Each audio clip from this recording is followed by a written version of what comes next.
আছে। আমরা আজকে দেখবো বেসিক জিওটেকনিক্যাল ইঞ্জিনিয়ারিং এর টার্মিনোলজি গুলা। আর জিওটেকনিক্যাল ইঞ্জিনিয়ারিং 2 ওইটা মূলত হচ্ছে গিয়ে ডিজাইন বেসিস, মানে ডিজাইনের জন্য যেটা প্রয়োজন হয়, মানে স্ট্রেংথ বেসিস। হ্যাঁ, আর জিওটেকনিক্যাল ইঞ্জিনিয়ারিং 1 যেটা, সেটা হচ্ছে মূলত প্রপার্টিজ বেসিস। হ্যাঁ, তো আমরা শুরু করি। তো আমাদের আজকে প্রথম যে টপিকটা সেটা হচ্ছে ক্লাসিফিকেশন অফ সয়েল। তো ক্লাসিফিকেশন অফ সয়েল করার জন্য আমাদের যেই জিনিসটা জানার প্রয়োজন সেইটা আমরা অলরেডি শিখে এসেছি। কেন? কারণ যদি আমরা কোনো সয়েলের ক্লাসিফাই করতে চাই, তার জন্য আমাদের প্রয়োজন হচ্ছে গ্রেইন সাইজ অ্যানালাইসিস করা।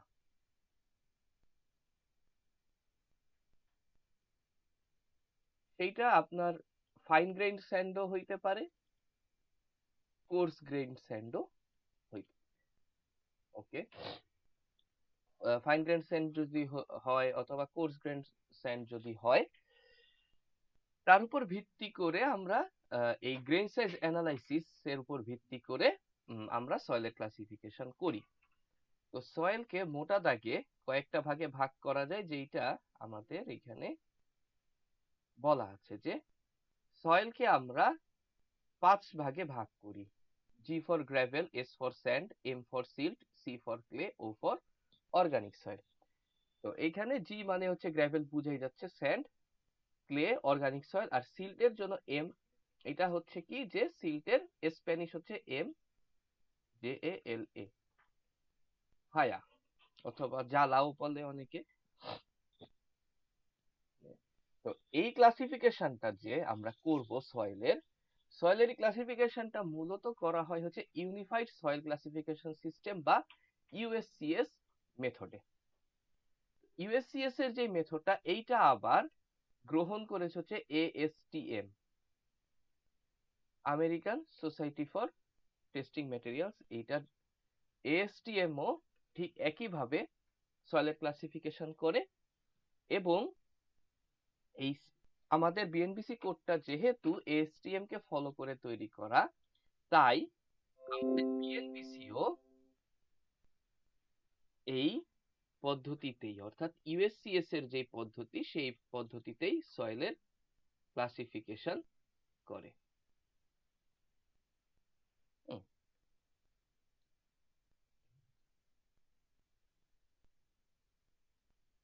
এটা কিন্তু ওই ইউএসসিএস মেথডেই আসে।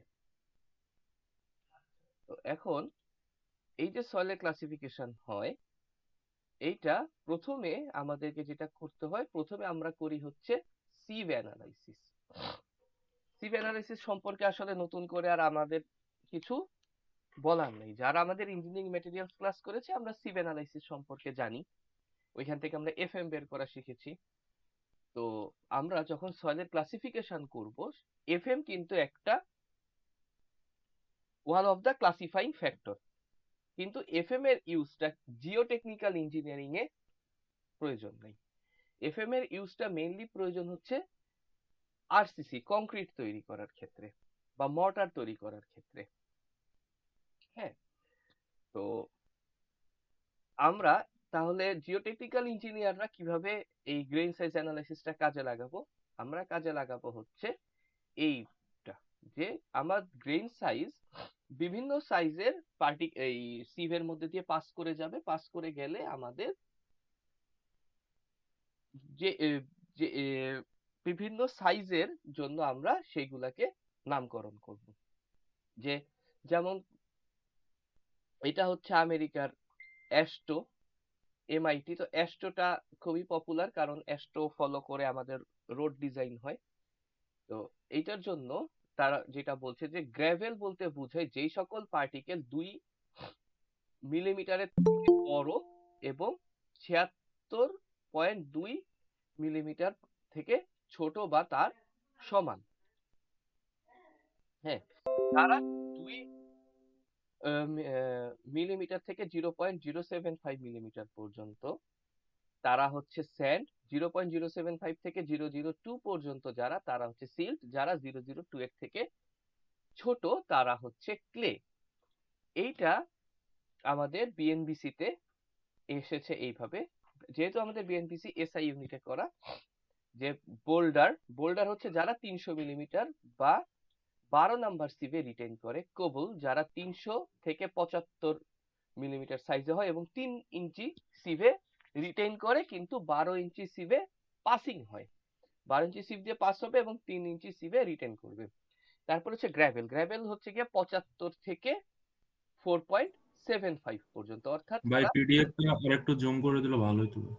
আচ্ছা, যারা হচ্ছে 75 মিলিমিটার থেকে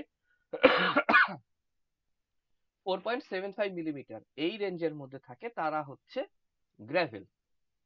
অর্থাৎ 3/4 ইঞ্চি সিভে থেকে নিয়ে 4 নাম্বার সিভ পর্যন্ত যারা রিটেন করে তাদেরকে আমরা গ্র্যাভেল বলি। 4 নাম্বার সিভ দিয়ে যারা পাসিং তাদেরকে আমরা স্যান্ড বলি, এবং 4 নাম্বার সিভ দিয়ে পাসিং এবং 200 নাম্বার সিভে যারা রিটেন করে তাদেরকে আমরা বলি হচ্ছে স্যান্ড। আর 200 যারা পার করে যায় তাদেরকে আমরা বলি ফাইন্স, FINES, ফাইন্স। তো ফাইন্স হচ্ছে দুই ধরনের, একটা হচ্ছে সিল্ট, একটা হচ্ছে ক্লে। এর মধ্যে যারা ক্লে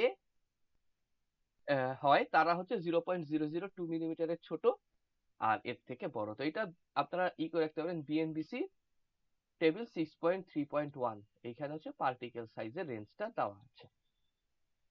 তো এখন আমরা যেহেতু সিভ অ্যানালাইসিস শিখেছি, সিভ অ্যানালাইসিসে পড়ার সময় আমরা বলেছিলাম যে যখন 200 নাম্বার সিভ পাস করে যায় তখন আর আমরা সেই পার্টিকেল গুলাকে সিভ অ্যানালাইসিসের মাধ্যমে ডিটারমাইন করতে পারি না বা ক্লাসিফাই করতে পারি না। তখন আমাদের প্রয়োজন হয় হাইড্রোমিটার টেস্ট। হাইড্রোমিটার টেস্টের আমি জাস্ট একটু অ্যাপারেটাস গুলো সম্পর্কে আপনাদের একটা আইডিয়া দিই। সেটা হচ্ছে এইটা, যে এইখানে এই যে একটা বাল্বের মতো জিনিস দেখা যাচ্ছে, যে এখানে একটা থার্মোমিটারের মতন, তার নিচে একটা বাল্ব, এইটাকে আমরা বলি হচ্ছে হাইড্রোমিটার। হাইড্রোমিটার এটা হচ্ছে সিলিন্ডার। তো যেটা করা হয় যে হাইড্রোমিটারে দেখেন এরকম দাগ দাগ দেওয়া আছে। এখন আমরা যদি একটা সয়েলকে এইভাবে করে এই পানির মধ্যে মিশিয়ে রেখে দেই, তাহলে কি হবে, এইটা ডেনসিটিটা বেশি। তখন আমরা যদি এই হাইড্রোমিটারটাকে ডুবাই, এটা কি হবে, ভেসে থাকবে। এরপরে আস্তে আস্তে যত সময় গড়াতে থাকবে এই মাটিটা কি হবে, আস্তে আস্তে সেটেল করে যেতে থাকবে বা থিতিয়ে যেতে থাকবে। যখন থিতিয়ে যেতে থাকবে তখন আস্তে আস্তে কি হবে, উপরের পানির ডেনসিটিটা বা ঘনত্বটা কমতে থাকবে। কমতে থাকলে তখন কি হবে, এইটা আস্তে আস্তে নিচের দিকে নামতে থাকবে। কারণ কি, আমরা জানি কি ভারী বস্তু পানিতে ডুবে যায়, আর হালকা বস্তু ভারী বস্তু মধ্যে যদি হালকা বস্তু থাকে তাহলে সে ভেসে থাকে, আর হালকা বস্তুর মধ্যে যদি ভারী বস্তু থাকে তাহলে সে ডুবে যায়। তো এটা আস্তে আস্তে ডুবে যেতে থাকবে। তো এইখানে এই রিডিং গুলো আমরা নিয়ে তারপরে ক্যালকুলেশন করে আমরা বের করব যে একটা একটা গ্রাফ আমাদের ড্র করতে হবে। এই গ্রাফটা কি রকম, গ্রাফটা হচ্ছে এইরকম একটা গ্রাফ, যেখানে পার্সেন্ট ফাইনাল থাকবে আর এখানে গ্রেইন সাইজ থাকবে। তো এইরকম একটা গ্রাফ আমরা যখন পেয়ে যাব, এইখান থেকে সহজেই অনুমান করা যাচ্ছে যে আমাদের যারা 0.002 এর থেকে বড় সাইজের এবং 0.075 এর থেকে ছোট সাইজের, তাদের হচ্ছে গিয়ে এই গ্রাফ থেকে যে 0 পয়েন্ট, এটা হচ্ছে কত, 0.1, তাহলে 0.075 হচ্ছে এইখানে। তার মানে এইটা হচ্ছে এইটা, এখান থেকে যদি আমি পয়েন্ট নিয়ে যাই তাহলে এইটা হচ্ছে আমার বুঝাবে সিল্টের পার্সেন্টেজ। আর তারপরে 0.002 এখানে সেটা নাই, 0.01 পর্যন্ত, 0.002 পর্যন্ত হইলে সেটাকে আমরা পাবো হচ্ছে কি ক্লের পার্সেন্টেজ। তো এইভাবে করে আমরা সয়েলের ডিস্ট্রিবিউশন করি। তো এই জিনিসগুলা আসলে এত কথা বলার আমাদের সময় নাই, বা এই জিনিসগুলো আমরা মোটামুটি জানি, তো এই জন্য এখানে ডিটেলস বলা নাই। আমি এইটা আপনাদেরকে আজকে দিয়ে দিব। এটা হচ্ছে আহসানুল্লাহ ইউনিভার্সিটি ল্যাব ম্যানুয়াল। এটা বেশ আহ ই মানে রিচ একটা ম্যাটেরিয়াল। হ্যাঁ, তো এই বইটা মূলত ফলো করেছে প্রফেসর কৃষ্ণ রেড্ডির ইঞ্জিনিয়ারিং প্রপার্টিজ অফ সয়েল। তারপরে এটা আহসানুল্লাহ টিচাররা তৈরি করেছেন। তো উনাদের এটা বেশ ভালো একটা সয়েলের ক্লাসিফিকেশন বা এগুলা বোঝার জন্য বেশ ভালো এই ম্যানুয়ালটা। তো আমরা এই ম্যানুয়ালটা করব, ফলো করব। আচ্ছা,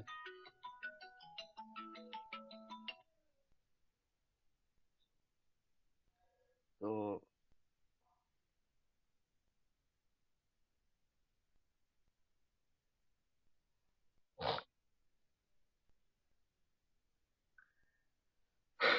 তো আমরা যেটা হচ্ছে যে এইটা ফলো করব, তাহলে দেখা যাবে যে অথবা আপনাদের এই নিজস্ব ইউনিভার্সিটির যেই ইটা আছে, ল্যাব ম্যানুয়াল আছে, সেগুলো আপনারা ফলো করতে পারেন।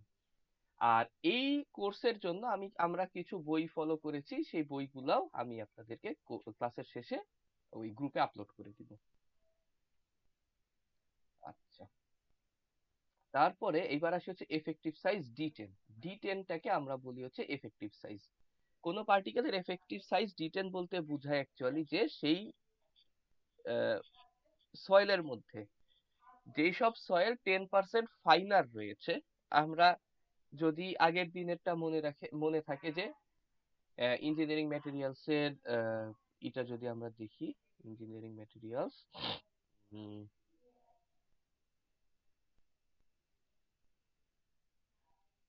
ইঞ্জিনিয়ারিং ম্যাটেরিয়ালস এর এই এফএম এর এগুলো যদি আমরা একটু দেখি, তাহলে দেখেন এই যে এখানে এই যে পার্সেন্ট ফাইনার, এই পার্সেন্ট ফাইনার বের করে যেই সকল পার্টিকেল এরকম হয় যে যেগুলা 10% ফাইনার, এরকম পার্টিকেলের ডায়ামিটার কত সেইটা আমাদেরকে বের করতে হয়, সেইটাকে আমরা বলেছি এফেক্টিভ সাইজ। তো এই এফেক্টিভ সাইজটাকে আমরা D10 হিসেবে বলি। এই ছাড়াও আমাদের এই যে গ্রাফটা, এটার জন্য আমাদের কিছু আরো টার্ম বের করা প্রয়োজন হয়। সেইটা হচ্ছে কি যে D60 D30 এই টাইপের কিছু। তো এইটার জন্য আমাদের যেটা বুঝতে হবে আগে যে এই যে এই গ্রাফটা, এই গ্রাফটা মূলত এইটা আমরা ইঞ্জিনিয়ারিং ম্যাটেরিয়ালসে পড়ে এসেছি। তো এই যে এই গ্রাফটা, এই গ্রাফ দেখে আমরা বুঝতে পারবো যে কোন সয়েল কি ওয়েল গ্রেডেড, গ্যাপ গ্রেডেড না পুয়ারলি গ্রেডেড। এই জিনিসটা নিয়ে আমরা কিন্তু ম্যাটেরিয়ালস আলোচনা করে এসেছি, তাই আর নতুন করে আলোচনা করছি না। তো ওয়েল গ্রেডেড যদি কোনো সয়েল হয় তাহলে তার কার্ভটা হয় হচ্ছে খুব সুন্দর ইউনিফর্ম। এটা সাধারণত ক্লেই সয়েলের ক্ষেত্রে হয়ে থাকে। আচ্ছা, কারণ ক্লেই সয়েল যদি হয় তাহলে ওইটার মধ্যে দেখা যাচ্ছে যে বেশ সুন্দর একটা ডিস্ট্রিবিউশন থাকে। এরপরে আসে হচ্ছে পুয়ারলি গ্রেডেড বা গ্যাপ গ্রেডেড। পুয়ারলি গ্রেডেড এর ক্ষেত্রে বা গ্যাপ গ্রেডেড এর ক্ষেত্রে কার্ভটা হয় এরকম। অর্থাৎ যেটা হয় যে এইখানে যেহেতু সব ধরনের পার্টিকেল থাকে না, গ্যাপ থাকে, তাই এরকম স্মুথ কার্ভ আমরা তৈরি করতে পারি না। আমাদের পয়েন্ট গুলা হয় হচ্ছে এরকম স্ক্যাটার্ড। হ্যাঁ, তো এইভাবে করে আমরা বুঝতে পারি যে আমার পার্টিকেলটা কি গ্যাপ গ্রেডেড, পুয়ারলি গ্রেডেড না ওয়েল গ্রেডেড। হ্যাঁ, তো এইটা থেকে আমরা তাহলে এইটা যে করলাম, তো গ্রাফ দেখে তো আমরা বুঝছি, কিন্তু সেইটা আমরা ম্যাথমেটিক্যালিও ক্যালকুলেশন করতে পারি যে এটা কি গ্যাপ গ্রেডেড না ওয়েল গ্রেডেড না পুয়ারলি গ্রেডেড। সেটা কিভাবে? সেইটা আমরা পাই হচ্ছে গিয়ে দুইটা টার্মের মাধ্যমে, একটা হচ্ছে ইউনিফর্মিটি কোএফিসিয়েন্ট, একটা হচ্ছে কোএফিসিয়েন্ট অফ গ্রেডেশন। যে ইউনিফর্মিটি কোএফিসিয়েন্ট এবং এটা বলতে বোঝায় যে সিইউ মানে হচ্ছে D60/D10। অর্থাৎ আমরা যেভাবে D10 বের করেছিলাম যে 10% ফাইনারের জন্য, সিমিলারলি আমরা 60% ফাইনারের জন্য সেইটা বের করব, সেই পার্টিকেল সাইজটা বের করব। যে 10% ফাইনারের জন্য কত, 60% ফাইনারের জন্য কত, এখান থেকে আমরা পার্টিকেলের ডায়ামিটার পাবো। পেলে আমরা সিইউ ক্যালকুলেট করে দেখি যে যদি সিইউ এর ভ্যালু 4 এর থেকে বেশি হয় তাহলে তাকে আমরা বলি ওয়েল গ্রেডেড গ্র্যাভেল। যদি 6 এর বেশি হয় তাকে আমরা বলি হচ্ছে ওয়েল গ্রেডেড স্যান্ড। যদি 4 এর কম হয় তাকে আমরা বলি uniformly graded soil containing particles of same size. মানে হচ্ছে সেম সাইজের পার্টিকেল থাকলেই তো সেটাকে আমরা বলি কি ইউনিফর্ম গ্রেডেড। তো এটা হচ্ছে ইউনিফর্ম গ্রেডেড সয়েল। আচ্ছা, এবার আসি হচ্ছে coefficient of gradation. Coefficient of gradation determine করা হয়েছে D30 স্কয়ার বাই, এখানে একটা কারেকশন করতে হবে, D60 into D10। D30 square by D60 into D10। সিসির ভ্যালু যদি 1 থেকে 3 এর মধ্যে হয়, সিসির ভ্যালু 1 থেকে 3 এর মধ্যে হলে তাকে আমরা বলি হচ্ছে ওয়েল গ্রেডেড। সেটা বোথ ফর গ্র্যাভেলস এন্ড স্যান্ড। এখন ধরেন আপনার কোন একটা সয়েল আসলো Cu গ্রেটার দেন 4, আর সিসির ভ্যালু আসলো 1.5। এইটা কি ধরনের সয়েল হবে? ওয়েল গ্রেডেড হবে, গ্যাপ গ্রেডেড হবে, না পুয়ারলি গ্রেডেড হবে? হুম, বলেন।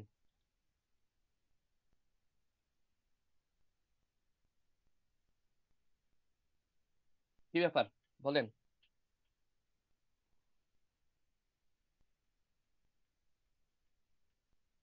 হুম, কোন একটা সয়েলে যদি Cu গ্রেটার দেন 4 হয় এবং Cc 1.5 হয়, তাহলে সেটাকে আমরা কি বলবো? ওয়েল গ্রেডেড স্যান্ড বলবো, না ওয়েল গ্রেডেড গ্র্যাভেল বলবো, না পুয়ারলি গ্রেডেড স্যান্ড বলবো, না পুয়ারলি গ্রেডেড গ্র্যাভেল বলবো? কি বলবো? পুরলি ভাই ওয়েল গ্রেডেড গ্র্যাভেল হবে না? হুম, পুয়ারলি কে বললো বলেন দেখি।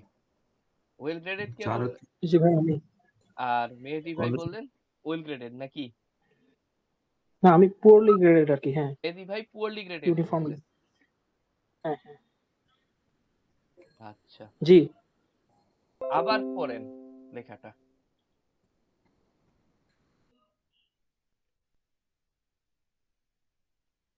আবার পড়েন, এইটা পড়েন, এই লাইন 3টা পড়েন, এইটা পড়েন।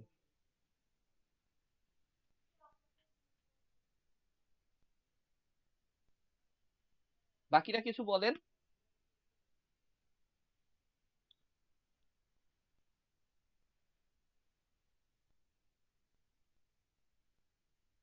না বললে আর ক্লাস আগাবো না। আমি রেকর্ডিং অফ করে রাখলাম।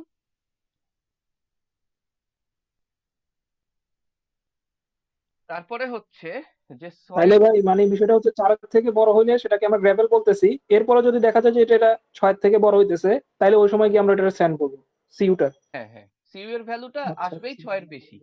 ধরেন 7 বা 8 আসলো, আচ্ছা আচ্ছা তখন তো আপনারা গ্র্যাভেল নিয়ে চিন্তা হুম, করার দরকার নেই, তখন আপনি সরাসরি স্যান্ড বলবেন। দেখেন। আচ্ছা ভাই এরকম কি কখনো হয় যে মনে করেন কথার কথা যে 1 to 3 রেঞ্জের ভিতরে মানে একটা মানলো আর একটা মানলো না, কথার কথা সিইউ হয়ে গেল লেস দেন 4, আবার দেখা গেল যে সিসি চলে আসলো হচ্ছে 1 মানে 1 থেকে 3 এর ভিতরে, এরকম কি কখনো হয়? না, হবে না। গ্রাফ যখন আপনি, আচ্ছা গ্রাফ যদি প্র্যাকটিক্যালি আঁকেন, এই প্রশ্নটা করার জন্য ধন্যবাদ, এটা আমারও প্রশ্ন ছিল। কিন্তু আমি কমসে কম 3 থেকে 4,000 গ্রাফ এটার ড্র করছি আমার লাইফে। মানে হচ্ছে আমি আচ্ছা ল্যাবে কাজ করতাম, তো ধরেন একটা প্রজেক্টে 100টা বড়ি, 100 মিটার করে, মানে 300 ফিট। তাহলে বুঝেন ওইটার জন্য কতগুলো আমার গ্রেন সাইজ অ্যানালাইসিস করা লেগেছে। ওই গ্রাফ বুঝতে আঁকতে পারছি। আঁকতে তখন আমার এইটার ডিসিশন আমি পাইলাম যে আচ্ছা এটা আসেই না। মানে যখন হয় তখন দুইটাই একসাথে মিলে, দুইটা ক্রাইটেরিয়াই। হুম, বুঝছেন? বুঝতে পারছি ভাই। প্রশ্নটা করার জন্য ধন্যবাদ। ওয়েলকাম। 3 থেকে 4,000, আরো বেশিও হইতে পারে। এই মানে গ্রেন সাইজ অ্যানালিসিস কার্ভ আমার তৈরি করা লেগেছে। আচ্ছা, এইবার আসি হচ্ছে আরেকটা জায়গায়, সেটা হচ্ছে ইউনিফাইড সয়েল ক্লাসিফিকেশন সিস্টেমে আরো ডিটেলসে যদি আমরা যাই তাহলে তখন আমরা পাবো যে lean clay, elastic clay, poorly graded sand, organic clay, peat and other. এই জিনিসটা বুঝার জন্য আমাদেরকে এই গ্রেন সাইজ অ্যানালাইসিস তো আমরা শেষ করলাম, আমাদেরকে আরেকটা জিনিস সম্পর্কে জানতে হবে, সেটা হচ্ছে এখানে দেখেন গ্রেন সাইজের এই ম্যাথ গুলা প্রায়ই আসে, 2 মার্ক 3 মার্কের ম্যাথ, হ্যাঁ, এগুলা প্রায়ই আসে, তো এই জন্য এটাই করলাম। তো এফেক্টিভ এই গ্রেন সাইজ অ্যানালাইসিসটা যদি শেষ হয়ে যায়, তাহলে আমাদেরকে অ্যাটারবার্গ লিমিট নামে আরেকটা টেস্ট আছে, ওইটাকে হচ্ছে গিয়ে আমরা ইন্ডেক্স প্রপার্টিজ অফ সয়েল বলি আর কি। ইন্ডেক্স প্রপার্টি গুলা বের করার জন্য আমরা হচ্ছে করি, এই অ্যাটারবার্গ লিমিট টেস্ট করি। অ্যাটারবার্গ লিমিট টেস্টের পরে আমি আবার এই সয়েলের ক্লাসিফিকেশন গুলাতে আসবো। তো এইখানে আমাদের দুইটা সংজ্ঞা বলছে, একটা হচ্ছে এফেক্টিভ গ্রেন সাইজ, একটা হচ্ছে optimum moisture content. Effective grain size এইটা তো বললাম যে যেই ধরনের সয়েল গুলা 10% ফাইনার হয় তাদেরকেই আমরা বলি D10 বা এফেক্টিভ গ্রেন সাইজ। আর অপটিমাম ময়েশ্চার কন্টেন্ট এইটা নিয়ে আমরা কম্প্যাকশন যখন পড়বো তখন আলোচনা করব, সেটা হচ্ছে জিওটেকনিক্যাল ইঞ্জিনিয়ারিং 2 তে, তাই এইখানে আর এটা আলোচনা করলাম না। তো এইবার আমরা এই ওয়েট ভলিউম রিলেশনশিপ আর একটু পরে আসি, তার আগে আমরা একটু প্লাস্টিসিটির ব্যাপারগুলো একটু জেনে আসি। হ্যাঁ, তাহলে সয়েল ক্লাসিফিকেশনটা আমাদের ক্লিয়ার হয়ে যাবে।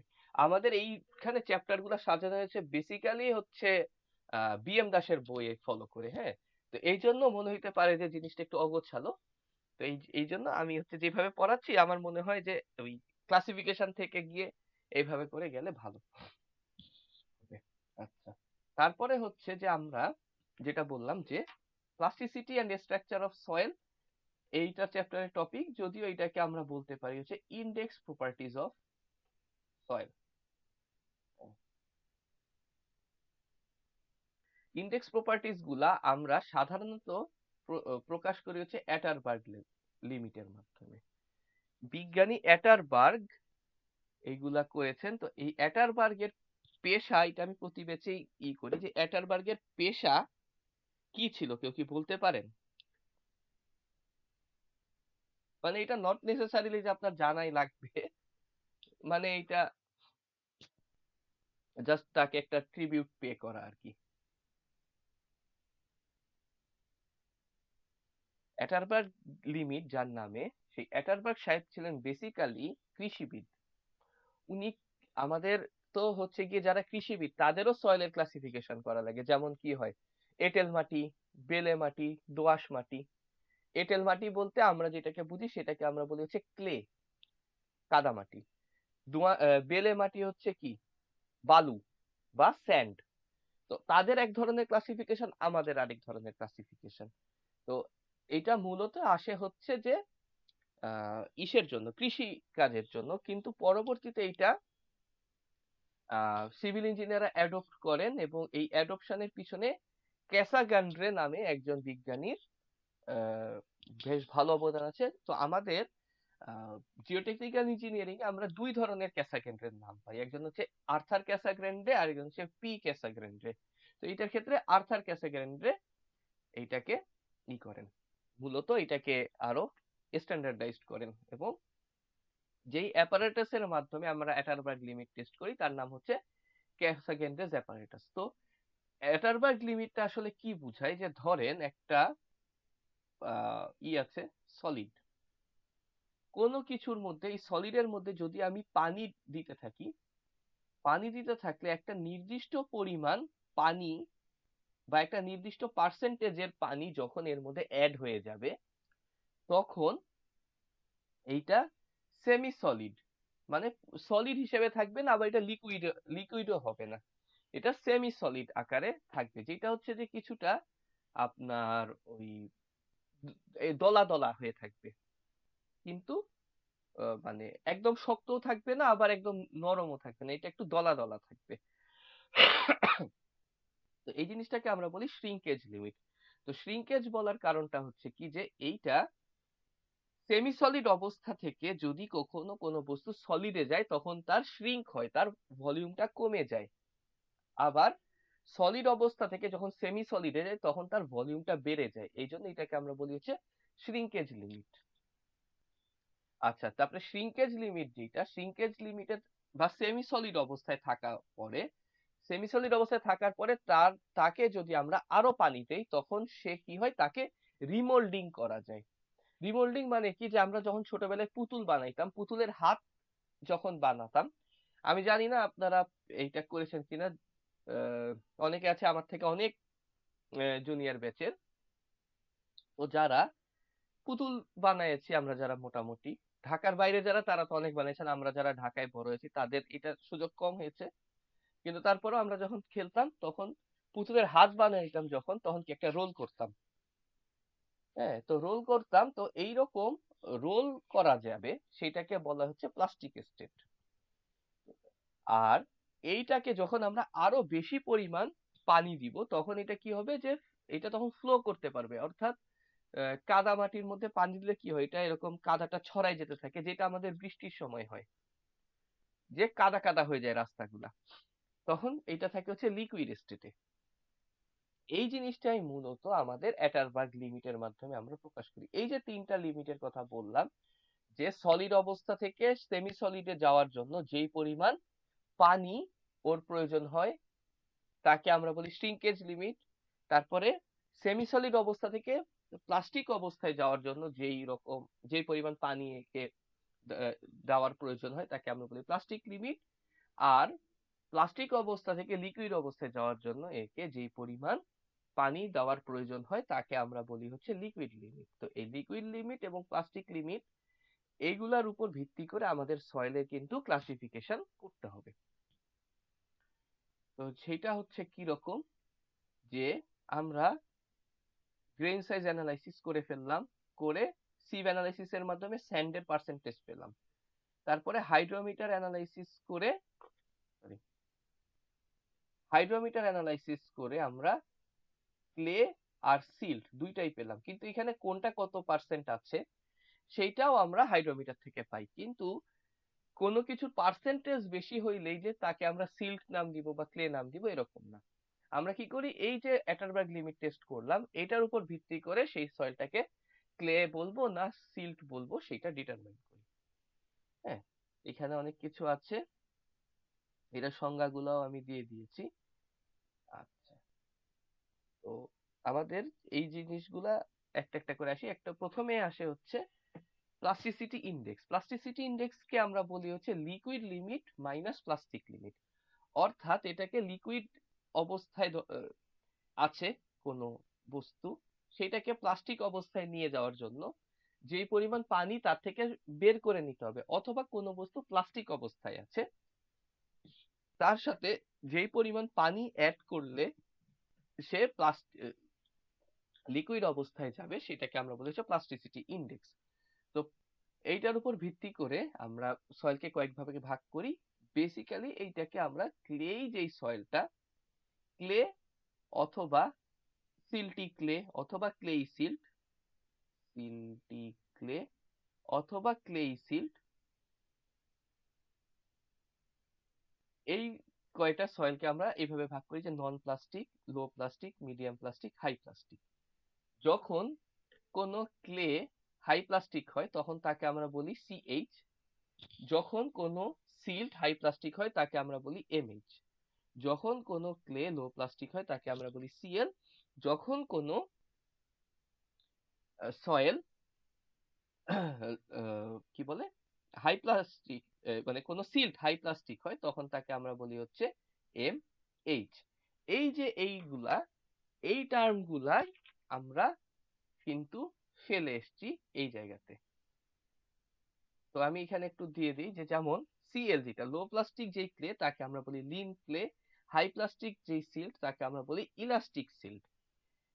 তারপরে ওএল মানে হচ্ছে অর্গানিক ক্লে অথবা অর্গানিক সিল্ট, আর পিট অথবা হাইলি অর্গানিক সয়েল মানে হচ্ছে অর্গানিক বলতে আমরা যেটা বুঝাই যে কোন সয়েলের মধ্যে যদি ধরেন গাছের শিকড় পচা বা পাতা পচা এগুলা থাকে তাহলে তাদেরকে আমরা বলি হচ্ছে অর্গানিক সয়েল। আর পিট মানে হচ্ছে যে কয়লা। অনেক সময় হয় কি যে আমরা এরকমও সয়েল পেয়েছি যে গাছ পচে থাকতে থাকতে একটা সময় কয়লার মতন হয়ে যায়। হ্যাঁ, তো সেইগুলাকে আমরা বলি হচ্ছে পিট, এবং ওগুলো একদম কালো সয়েল হয়ে যায়। হ্যাঁ, তো এইগুলা হচ্ছে গিয়ে ক্লে। এবং সিল্টের। আর যখন আমরা ইসের ক্ষেত্রে যাব, কি বলে, স্যান্ডের ক্ষেত্রে যাব, তখন আবার কয়েকটা ক্লাসিফিকেশন আছে। স্যান্ডের জন্য এই ক্লাসিফিকেশন গুলাকে আমরা এভাবে করে দিই: এসপি, এসএম, এসপি, এসএম। যদি আমার 5% কম ফাইন পার্টিকেল থাকে, অর্থাৎ আমার 95%, ধরেন 96% স্যান্ড আর 4% ক্লে অ্যান্ড সিল্ট, তাহলে তাদেরকে আমরা বলি হচ্ছে এসপি। যদি এরকম হয় যে 12%-এর বেশি, তাদেরকে আমরা বলি হচ্ছে এসএম। ধরেন যে এরকম আছে যে 80% স্যান্ড আর 20% সিল্ট প্লাস ক্লে, তাদেরকে আমরা বলবো হচ্ছে এসএম। আর আর 5 থেকে 12%-এর মধ্যে হলে তাদেরকে আমরা বলবো এসপিএসএম। আমাদের বিএনপিসি ক্লাসিফিকেশনে যদি যাই, তাহলে আমরা এই যে এখানে এটা পাবো। এটা হচ্ছে স্যান্ডি, স্যান্ডি কই, স্যান্ডি আগে, গ্রেভেল, স্যান্ড, এই যে এসপি, এসএম, এই যে কি 5%-এর কম ফাইনার হইলে এসপি, 12%-এর বেশি ফাইনার থাকলে তাকে বলি হচ্ছে এসএম। তাহলে এসপি, এসএম পাওয়া গেল। এইবার আমাদের এই সিল্ট ক্লে যেটা, সেটা হচ্ছে যে এই যে লিকুইড লিমিট এবং প্লাস্টিক লিমিট যদি হয় ক্লে সয়েলের ক্ষেত্রে, আমরা হাইড্রোমিটার করে যেই পরিমাণ পার্সেন্টেজই পাই না কেন, যদি এই রেঞ্জের মধ্যে থাকে, তা সেইটার উপর ভিত্তি করে আমাদেরকে ক্লে অথবা সিল্টের পার্সেন্টেজটা বের করতে হয়। যেমন এই লাইনে এইখানে থাকলে তাদেরকে আমরা বলি এমএল, অর্থাৎ লিকুইড লিমিট ধরেন 40 আর প্লাস্টিক লিমিট হচ্ছে গিয়ে 10, সরি প্লাস্টিসিটি ইন্ডেক্স হচ্ছে 10, তাহলে তাদেরকে আমরা বলবো এমএল। এইটাকে আমরা বলি, এই জায়গায় তারা থাকে তাদেরকে বলি এমএইচ। এই যে এই লাইনের এই পাশে যারা থাকে তাদেরকে আমরা বলি সিএইচ, আর এই পাশে যারা থাকে তাদেরকে আমরা বলি সিএল। মূলত এই এ লাইনের উপর আমরা ভিত্তি করে করি। তো এটা নিয়ে আসলে এত ডিটেলস আমাদের পড়ার দরকার নাই। যদি কারো পড়ার ইচ্ছা থাকে এই ম্যানুয়ালটা পড়ে নেবেন, তাহলে ক্লিয়ার হয়ে যাবে।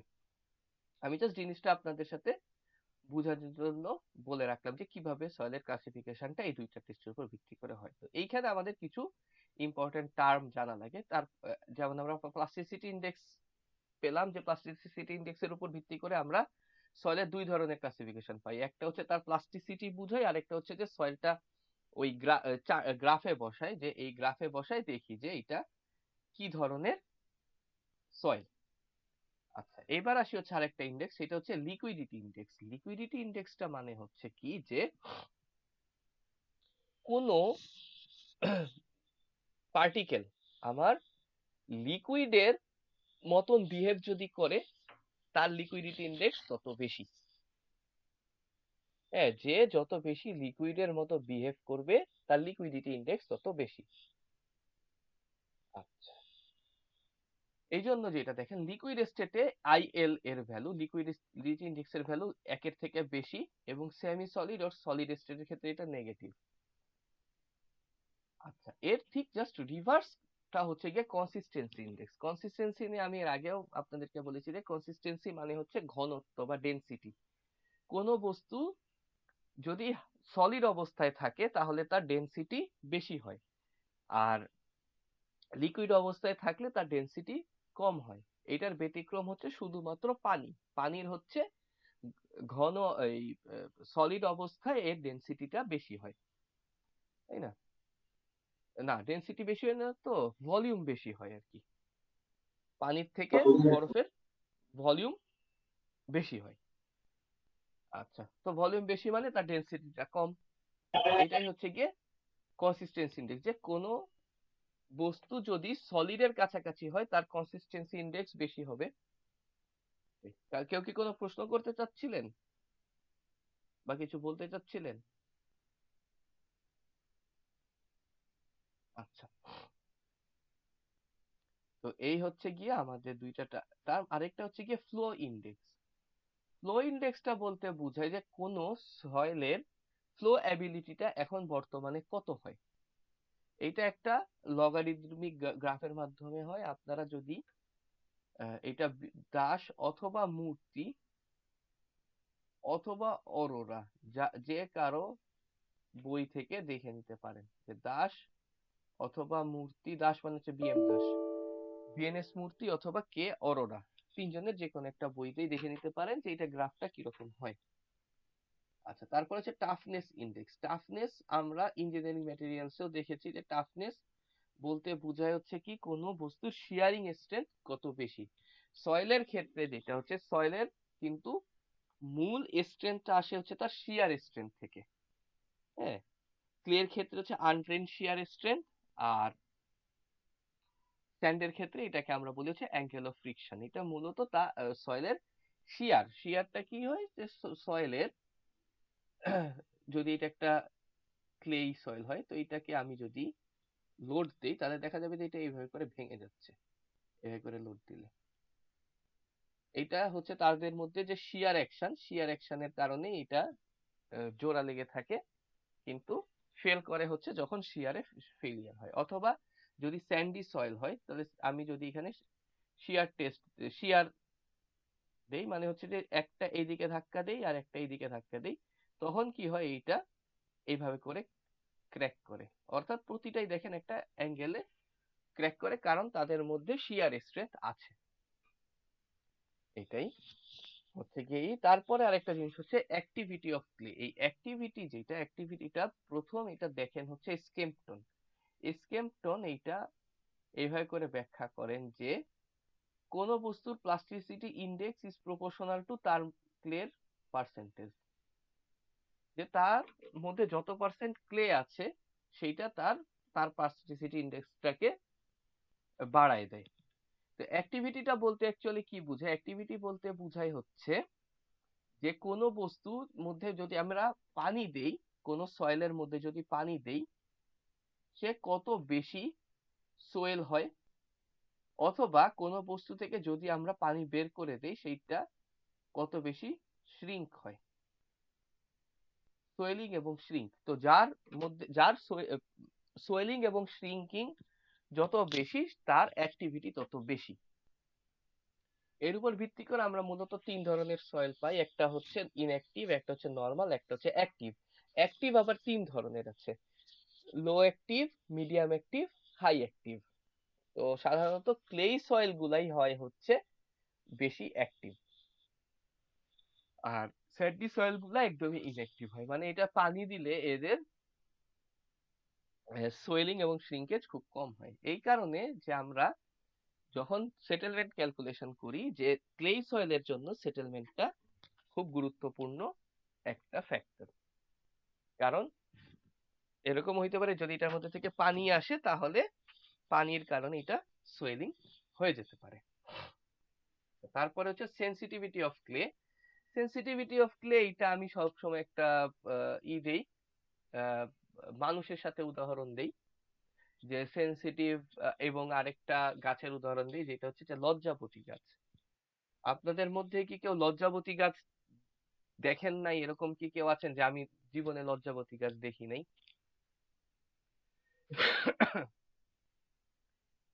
আমরা তাহলে মোটামুটি সবাই লজ্জাবতী গাছ দেখেছি নাকি?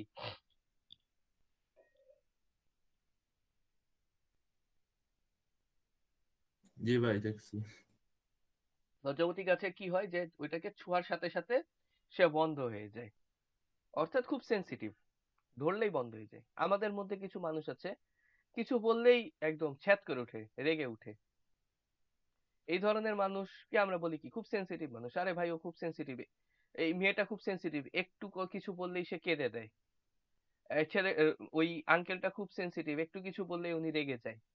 সয়েলও হচ্ছে এইরকম, যে কোন সয়েলকে আমরা যদি আনডিস্টার্ব অবস্থায় রাখি তাহলে তার মধ্যে যেই পরিমাণ শিয়ার স্ট্রেংথ থাকে সেটাকে যদি আমরা রিমোল্ডেড করি, রিমোল্ডেডটা কি বলতে বোঝায় যে ধরেন আমার একটা সয়েলের স্যাম্পল আছে, ওইটাকে আমি দলাই মলাই করে আটার খামির করে আগের মতনই বললাম যে একটা এরকম সিলিন্ডার শেপের সয়েল স্যাম্পল আছে, তারপরে এটার আমরা আনড্রেনড শিয়ার স্ট্রেংথ কিউইউ বের করলাম। এই কিউইউ বের করি আমরা হচ্ছে আনকনফাইন্ড কম্প্রেশন টেস্ট থেকে।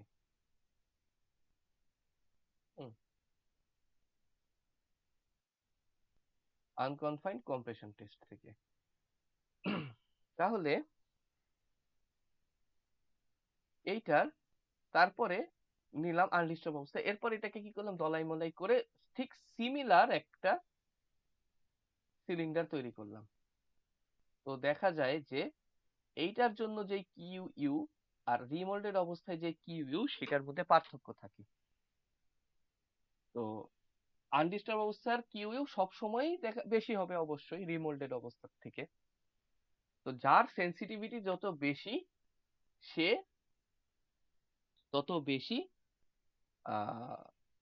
মানে এইটার এই রিমোল্ডেড অবস্থার আনড্রেনড শিয়ার স্ট্রেংথের থেকে তার আনডিস্টার্ব অবস্থার শিয়ার স্ট্রেংথ তত বেশি হবে। কারণ কি সেন্সিটিভ, তো এটাকে একটু নাড়াচাড়া করাতেই এর শিয়ার স্ট্রেংথ শেষ, এ আর কোনো স্ট্রেংথ দিতে পারে না।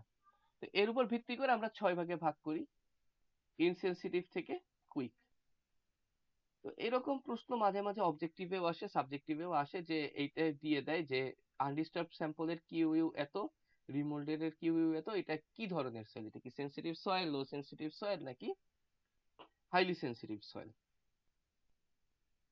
আচ্ছা, write down the meaning of each symbol, what is the plasticity index. Plasticity index, আচ্ছা আচ্ছা, expression of liquidity index. Liquidity ইন্ডেক্সের সংজ্ঞা আমরা আগেই দেখেছি যে moisture content minus plastic limit divided by liquid limit minus plastic limit. এখানে কোনটা কি বোঝায় সেটা তো এখানে বলে দিচ্ছি, সংজ্ঞাগুলো দেখে ফেলেছি। তারপর এখানে একটা প্রশ্ন আছে যে ওয়াটার কন্টেন্ট এত এত এত, explain whether it is soft compressible or less compressible. তো এইখানে আইএল এর ভ্যালু আমাদের, এখন এটা কম্প্রেসিবল কিনা, লেস কম্প্রেসিবল না সফট কম্প্রেসিবল, এই সফটনেস এইটা আমরা পাবো হচ্ছে এইখান থেকে। এই যে সফট সফট না স্টিফ, যদি একের বেশি হয় তাহলে সেটা লিকুইড আইএল, যদি সফট হয় তাহলে সেটা হচ্ছে এক বা তার আশেপাশে, জিরো হয়ে গেলে সেটা হচ্ছে স্টিফে চলে যাবে। তো এখানে দেখেন আমাদের ক্লেটা হচ্ছে এল এর ভ্যালু 0.9 মানে 1 এর আশেপাশে, তার মানে এটা হচ্ছে কি, এটা হবে হচ্ছে অ্যাকচুয়ালি সফট কম্প্রেসিবল। এখানে একটা ভুল আছে, হ্যাঁ, তবে হচ্ছে সফট কম্প্রেসিবল। এটাকে চাইলেই আমরা ই করতে পারি, সফট সয়েল, এটাকে কম্প্রেস করা যায় ইজিলি। তারপরে liquid limit, plastic limit, water content এগুলো দেওয়া আছে, প্লাস্টিসিটি ইন্ডেক্স, লিকুইডিটি ইন্ডেক্স, এগুলো হচ্ছে সূত্রগুলো মুখস্থ রাখতে হবে। এটা বুয়েট এমএসসি 2019 এসেছিল, তারপরে এটা বিএডিসি তে এসছে। এখানে বিএডিসি তে কি আছে, তো বিএডিসির কোশ্চেন সাধারণত করে হচ্ছে গিয়ে আইবিএ, তো এটার মধ্যে কোনো স্ট্যান্ডার্ড নাই আর কি এই ধরনের কোশ্চেন গুলাতে। বিএডিসি, বিআরইবি এগুলার মানে কোশ্চেনের কোনো মা বাপ নেই। আচ্ছা, তারপর হচ্ছে what is relative density or index, is it possible to have relative density zero. তো রিলেটিভ ডেন্সিটি এইটা সাধারণত আমরা স্যান্ডি সয়েলের জন্য ইউজ করি। স্যান্ডি সয়েলের জন্য আমরা টার্ম ইউজ করি হচ্ছে রিলেটিভ ডেন্সিটি, আর ক্লে সয়েলের জন্য আমরা টার্ম ইউজ করি কনসিস্টেন্সি। কারণ কি ক্লের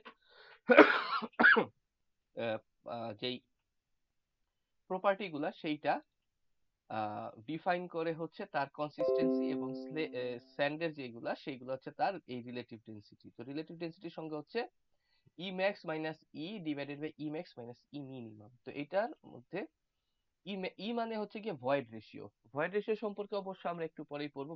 ভয়েড রেশিও মানে হচ্ছে volume of void by volume of solid, মানে একটা পার্টিকেলের মধ্যে যে বিভিন্ন ভয়েড গুলা থাকে, এই ভয়েডের পরিমাণ এই টোটাল সলিডের পরিমাণের থেকে কতটুকু, কত পার্সেন্ট, সেইটাই হচ্ছে গিয়ে তার ভয়েড রেশিও। তো ই ম্যাক্স মানে হচ্ছে গিয়ে তার মধ্যে সবচেয়ে বেশি পরিমাণ লুজ, এইটা লুজ অবস্থা, মানে কি এটার মধ্যে ভয়েড বেশি। তারপরে কি এটাকে যদি আমি কম্প্যাক্টেড করি, দুরমুজ করে কম্প্যাকশন করলে কি হবে, এই ভয়েড গুলা সলিড দিয়ে ফিল হয়ে যাবে এবং ভয়েড গুলা বা এয়ার ভয়েড বের হয়ে যাবে। তারপরে এটা কনসলিডেট করলে, এটা কনসলিডেশনের পর এটা থেকে পানিও বের হয়ে যাবে।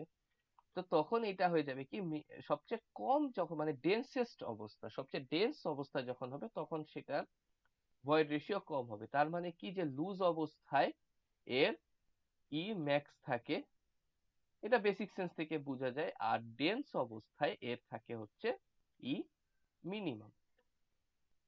আর ই হচ্ছে গিয়ে তার ফিল্ডে কি পরিমাণ, এটা হচ্ছে ফিল্ডের ভয়েড রেশিও। এইটাই হচ্ছে গিয়ে তার রিলেটিভ ডেন্সিটি। তো রিলেটিভ ডেন্সিটি মূলত আমরা প্রকাশ করি হচ্ছে এসপিটি, যেই টেস্ট করি যখন এসপিটি স্ট্যান্ডার্ড পেনিট্রেশন টেস্ট, তখন আমরা এটাকে এভাবে করি যে loose loose sand, very loose sand, হ্যাঁ এইভাবে করে। তারপরে আসি হচ্ছে যে এক্সপান্সিভ ক্লে। তো এক্সপান্সিভ ক্লে বলতে বোঝায় যে expansive clay is a type of clay known as light weight aggregate that is prone to large volume change. অর্থাৎ এক্সপান্সিভ মানে বুঝাই যাচ্ছে যে যাদের খুব বেশি এক্সপানশন হয়ে যায়। তো এগুলা সাধারণত হয় হচ্ছে গিয়ে লাইট ওয়েট অ্যাগ্রিগেট। তো আমরা খেয়াল আছে কি আপনারা যদি করেন, এটা আমরা মোটামুটি সেকেন্ড ইয়ারে পড়ে ফেলি যে আমাদের যেই অ্যাগ্রিগেট থাকে, আমরা আমাদের অ্যাগ্রিগেটের তো একটা ডেনসিটি আছে কত, 150 pound per CFT, 150 pound per CFT বা 20 point something kilo newton per metre cube.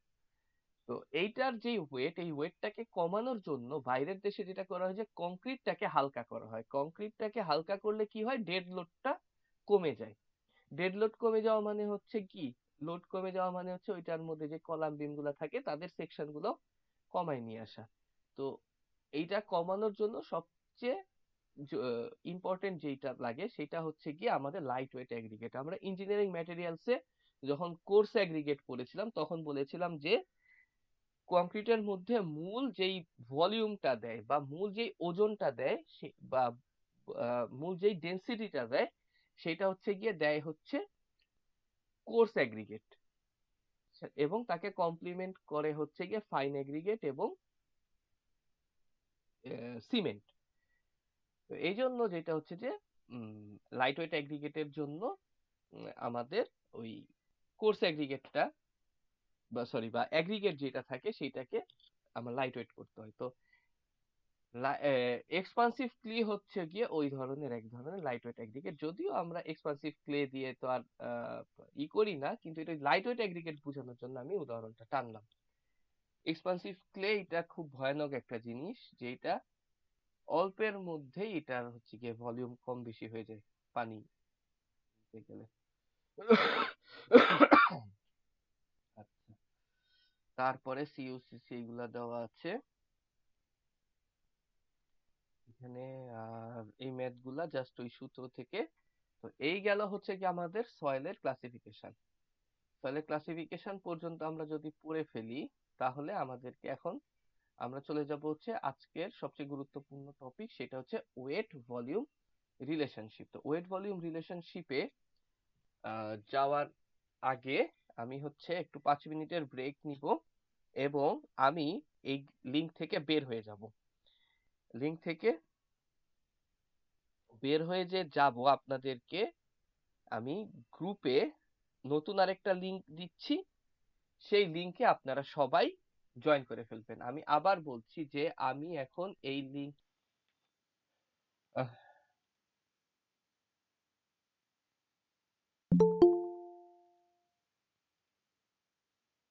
আমরা 8:10 বাজে আমরা আমাদের ক্লাস শুরু করি। তো আমরা এতক্ষণ ধরে সয়েলের ক্লাসিফিকেশন দেখলাম, এখন দেখব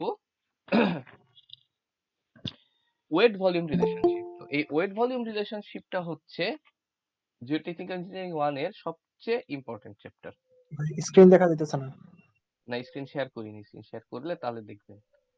তো আচ্ছা ওয়েট ভলিউম রিলেশনশিপ যেটা নাম শুনে বোঝা যাচ্ছে যে সয়েলের ওয়েটের সাথে সয়েলের যে ভলিউমের যে রিলেশনশিপ সেইটা।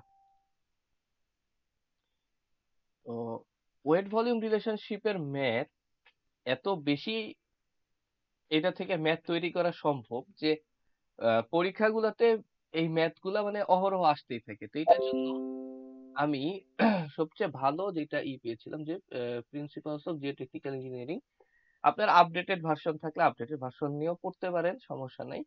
7th এডিশন পর্যন্ত আমরা মানে কালেকশনে আমার কাছে হার্ড কপি আছে, এই জন্য আমি এটার সফট কপিটা আপনাদের ভাই দিচ্ছি। রেকর্ডিং কি অন করা আছে? হ্যাঁ হ্যাঁ আছে। তো এইটা আপনারা ফলো করতে পারেন, সয়েলের ওয়েট ভলিউম রিলেশনশিপ। আচ্ছা, যারা ক্লাস করছেন এবং যারা ক্লাস করছেন না তাদের উভয়ের উদ্দেশ্যে হচ্ছে যে রেকর্ডিং এ কিন্তু অনেক সময় মানে বিভিন্ন কারণে রেকর্ডিং যেটা হয় যে সফটওয়্যার ক্রাশ করে যায়, তখন কিন্তু রেকর্ডিং পাবেন না। অতএব ক্লাসগুলা কিন্তু মনোযোগ দিয়ে করেন। ক্লাস মানে নোট নেওয়ার থাকলে নোট নেন, লিখে রাখতে গেলে যদি মনে হয় যে না আমি তাড়াতাড়ি যাচ্ছি তাহলে থামতে বলেন। আর কিন্তু যদি খালি ধরেন যে আমরা যেমন মাঝে মাঝে একটা ট্রেনিং এ ঢুকে, যেহেতু অ্যাটেন্ডেন্স কাউন্ট করতে হবে, ঢুকে নিজেদের কাজে চলে যাই, এইরকম যদি থাকেন তাহলে কিন্তু ওই রেকর্ডিং যদি নষ্ট হয়ে যায় তাহলে কিন্তু নেই। অনেক প্রায় সময়ই হয় যে সফটওয়্যার ক্রাশ করে যায়, রেকর্ডিং চলে যায়। অতএব ক্লাসে যারা থাকবেন তারা গুরুত্ব দিয়ে থাকেন, আর যারা থাকছেন না তারা তো, তাদের কাছে তো আসলে ক্লাস করা না করা যেহেতু কোনো পার্থক্য নেই, অতএব তাদেরকে নিয়ে আর কিছু বলার নেই। তো এইটা, এই ওয়েট ভলিউম রিলেশনশিপটা বিএম দাসের বইয়ে বেশ সুন্দর করে আছে। আমি এই বইয়ের একটা জিনিস ভাই পিডিএফটা একটু বড় করো। করতে বলি, সেটা হচ্ছে যে এইটা, যে এই চার্টটা, এটা হচ্ছে টেবিল 3.1।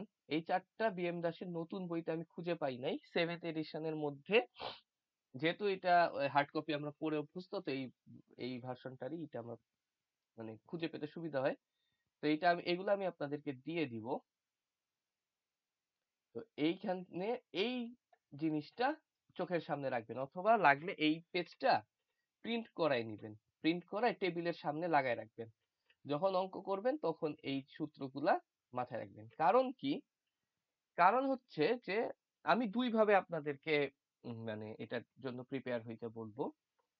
একটা হচ্ছে যে আপনি যে যে প্যারামিটার গুলা আছে এবং যেই প্যারামিটার গুলা আমাদের বের করতে হবে, এগুলার মধ্যে সরাসরি সূত্রগুলা যদি আপনার মাথায় থাকে তাহলে আপনার অ্যান্সার করতে কম সময় লাগবে। কিন্তু যদি মাথায় না থাকে তাহলেও আসলে ভয় পাওয়ার কিছু নাই, কারণ 2-3টা সূত্র মিলায় আপনি আপনার কাঙ্ক্ষিত যেই রেজাল্টটা পাওয়া দরকার সেটা পেতে পারেন। যেমন ধরেন dry unit wait, dry unit wait বের করার জন্য যদি আমার ওয়েট ইউনিট ওয়েট এবং ওয়াটার কন্টেন্ট দেওয়া থাকে তাহলে আমি এটা বের করতে পারবো। যদি স্পেসিফিক গ্র্যাভিটি এবং ভয়েড রেশিও দেওয়া থাকে তাহলে এটা বের করতে পারবো।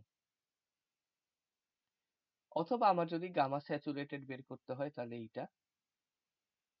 তো এখানে দেখেন গামা স্যাচুরেটেড দেওয়া আছে এবং দেওয়া আছে, তাহলে আমি ড্রাই ইউনিট ওয়েট বের করতে পারবো। তো এইখানে আপনার ধরেন প্রশ্নে আসলো যে গামা ডাব্লু দেওয়া আছে, গামা ডি বের করতে হবে। এই সূত্রটা আপনার মনে আছে, কিন্তু আপনার এই সূত্রটা মনে নেই যে জিএস আর ই এর মধ্যে এই দুইটা ভ্যালু দেওয়া আছে, এখানে আপনার এই গামা ডিটা বের করতে হবে। তো এই ইটা থেকে ই এর সাথে এবং জিএস এর সাথে ইসের যে সম্পর্ক, আরেকটা আমাদের যদি এখানে দিই S E equal to W G S, এই সূত্রটাও এখানে দেওয়া নাই এই চার্টের মধ্যে। এই সূত্রটাও তো আপনার যদি মনে থাকে তাহলে আপনি কি গামা ডি ইজিলি বের করতে পারবেন। কিন্তু সেই ক্ষেত্রে এই degree of saturation void ratio, এই জিনিসগুলা তো এই আপনার জানতে হবে। তো অনেক সময় দেখা যায় যে সব সূত্র মনে না রাখলেও কিছু সূত্র আছে যেগুলো কমনলি মনে রাখতে হয়। তো সেইটার জাজমেন্টটা আপনার আসবে হচ্ছে আপনি যত বেশি অঙ্ক করবেন তত ওই তত আপনার মাথায় থাকবে যে আচ্ছা এই সূত্রগুলাই আমার বেশি আসে। তখন দেখা যায় যে সব সূত্র হয়তো মনে রাখা লাগে না, কিন্তু যারা অনেক প্র্যাকটিস করেন তাদের হাতে আসলে এই রিলেশন গুলা অটোমেটিক্যালি চলে আসে। তো আমি এই জন্য এই টেবিলটা প্রিন্ট করে আপনাদের পড়ার টেবিলের সামনে লাগাই রাখতে বলবো। আসি, ওয়েট ভলিউম রিলেশনশিপ বলতেই বোঝা যাচ্ছে যে আমার সয়েলের ওয়েট এবং ভলিউম এই দুইটা নিয়ে কারবার। তো ওয়েট ভলিউমের মধ্যে কিসের কারবার, সেটা হচ্ছে যে আমরা জানি যে সয়েলের মধ্যে বিভিন্ন পোর থাকে, এই পোরের মধ্যে কিছু কিছু পোরে থাকে হচ্ছে এয়ার, কিছু কিছু পোরে থাকে হচ্ছে ওয়াটার। এখন এই সয়েলের মধ্যে যে এয়ারের ওয়েট, এয়ারের ভলিউম, ওয়াটারের ওয়েট, ওয়াটারের ভলিউম, সয়েলের ওয়েট, সয়েলের ভলিউম, এইগুলার যেই সম্পর্কটা সেইটাই হচ্ছে এই সয়েল ওয়াটার রিলেশনশিপ বা ওয়েট ভলিউম রিলেশনশিপ থেকে আমরা পাই। তো ওয়েট ভলিউম রিলেশনশিপটা আমরা স্ট্যান্ডার্ডাইজ করি হচ্ছে এই একটা ডায়াগ্রামের মাধ্যমে, যাকে আমরা বলি কি, এই ডায়াগ্রামটাকে কি বলে বলেন তো? এখানে আমরা যেহেতু সবাই ইঞ্জিনিয়ার, অতএব এটা আমাদের সবারই জানা উচিত বা জানার কথা।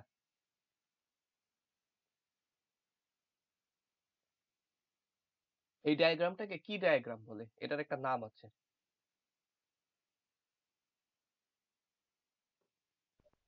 হুম, ফেজ ডায়াগ্রাম। ফেজ ডায়াগ্রাম বলে। Phase diagram. Phase diagram. হ্যাঁ, এটাকে বলা হয় হচ্ছে ফেজ ডায়াগ্রাম। এই ফেজ ডায়াগ্রামের মাধ্যমে এইটার এক্সপ্লেনেশন আমরা করি। তো এইখানের জন্য আমাদের কিছু সংজ্ঞা জানা রাখবে। একটা হচ্ছে যে ভয়েড রেশিও। ভয়েড রেশিও কি? যে volume of voids to volume of solids, তাকে আমরা বলি ভয়েড রেশিও। আর পোরোসিটি, আরেকটা টার্ম আছে। পোরোসিটি হচ্ছে কি volume of void to the total volume. তো ভলিউম অফ, তাহলে আমাদের তিনটা জিনিস আছে, একটা হচ্ছে volume of air, volume of water, volume of solid. এই দুইটা মিলে একসাথে হয় হচ্ছে ভলিউম অফ ভয়েড, আর এই তিনটা একসাথে মিলে হয় হচ্ছে টোটাল ভলিউম। সিমিলারলি ওয়েটের ক্ষেত্রেও তাই। তারপরে হচ্ছে degree of saturation. Degree of saturation, saturation মানে হচ্ছে যে কোনো বস্তুর মধ্যে আমি যদি পানি দিতে থাকি, পানি দিতে থাকলে সে পানি সোক করতে থাকবে, সোক করতে থাকবে। স্পঞ্জের কথাই যদি চিন্তা করেন, একটা নির্দিষ্ট পরিমাণ পানি সে সোক করতে থাকে, এরপরে যদি তার মধ্যে পানি অ্যাড করা হয় সে আর পানি সোক করে না। এটাকেই বলা হয় হচ্ছে ডিগ্রি অফ স্যাচুরেশন, যে সে কতটুকু স্যাচুরেটেড। যদি তার ডিগ্রি অফ স্যাচুরেটেড 100% হয় বা 1 হয়, তাহলে তার মধ্যে আর কোনো নতুন পানি অ্যাড করা যায় না, তখন তাকে আমরা বলি হচ্ছে স্যাচুরেটেড সয়েল।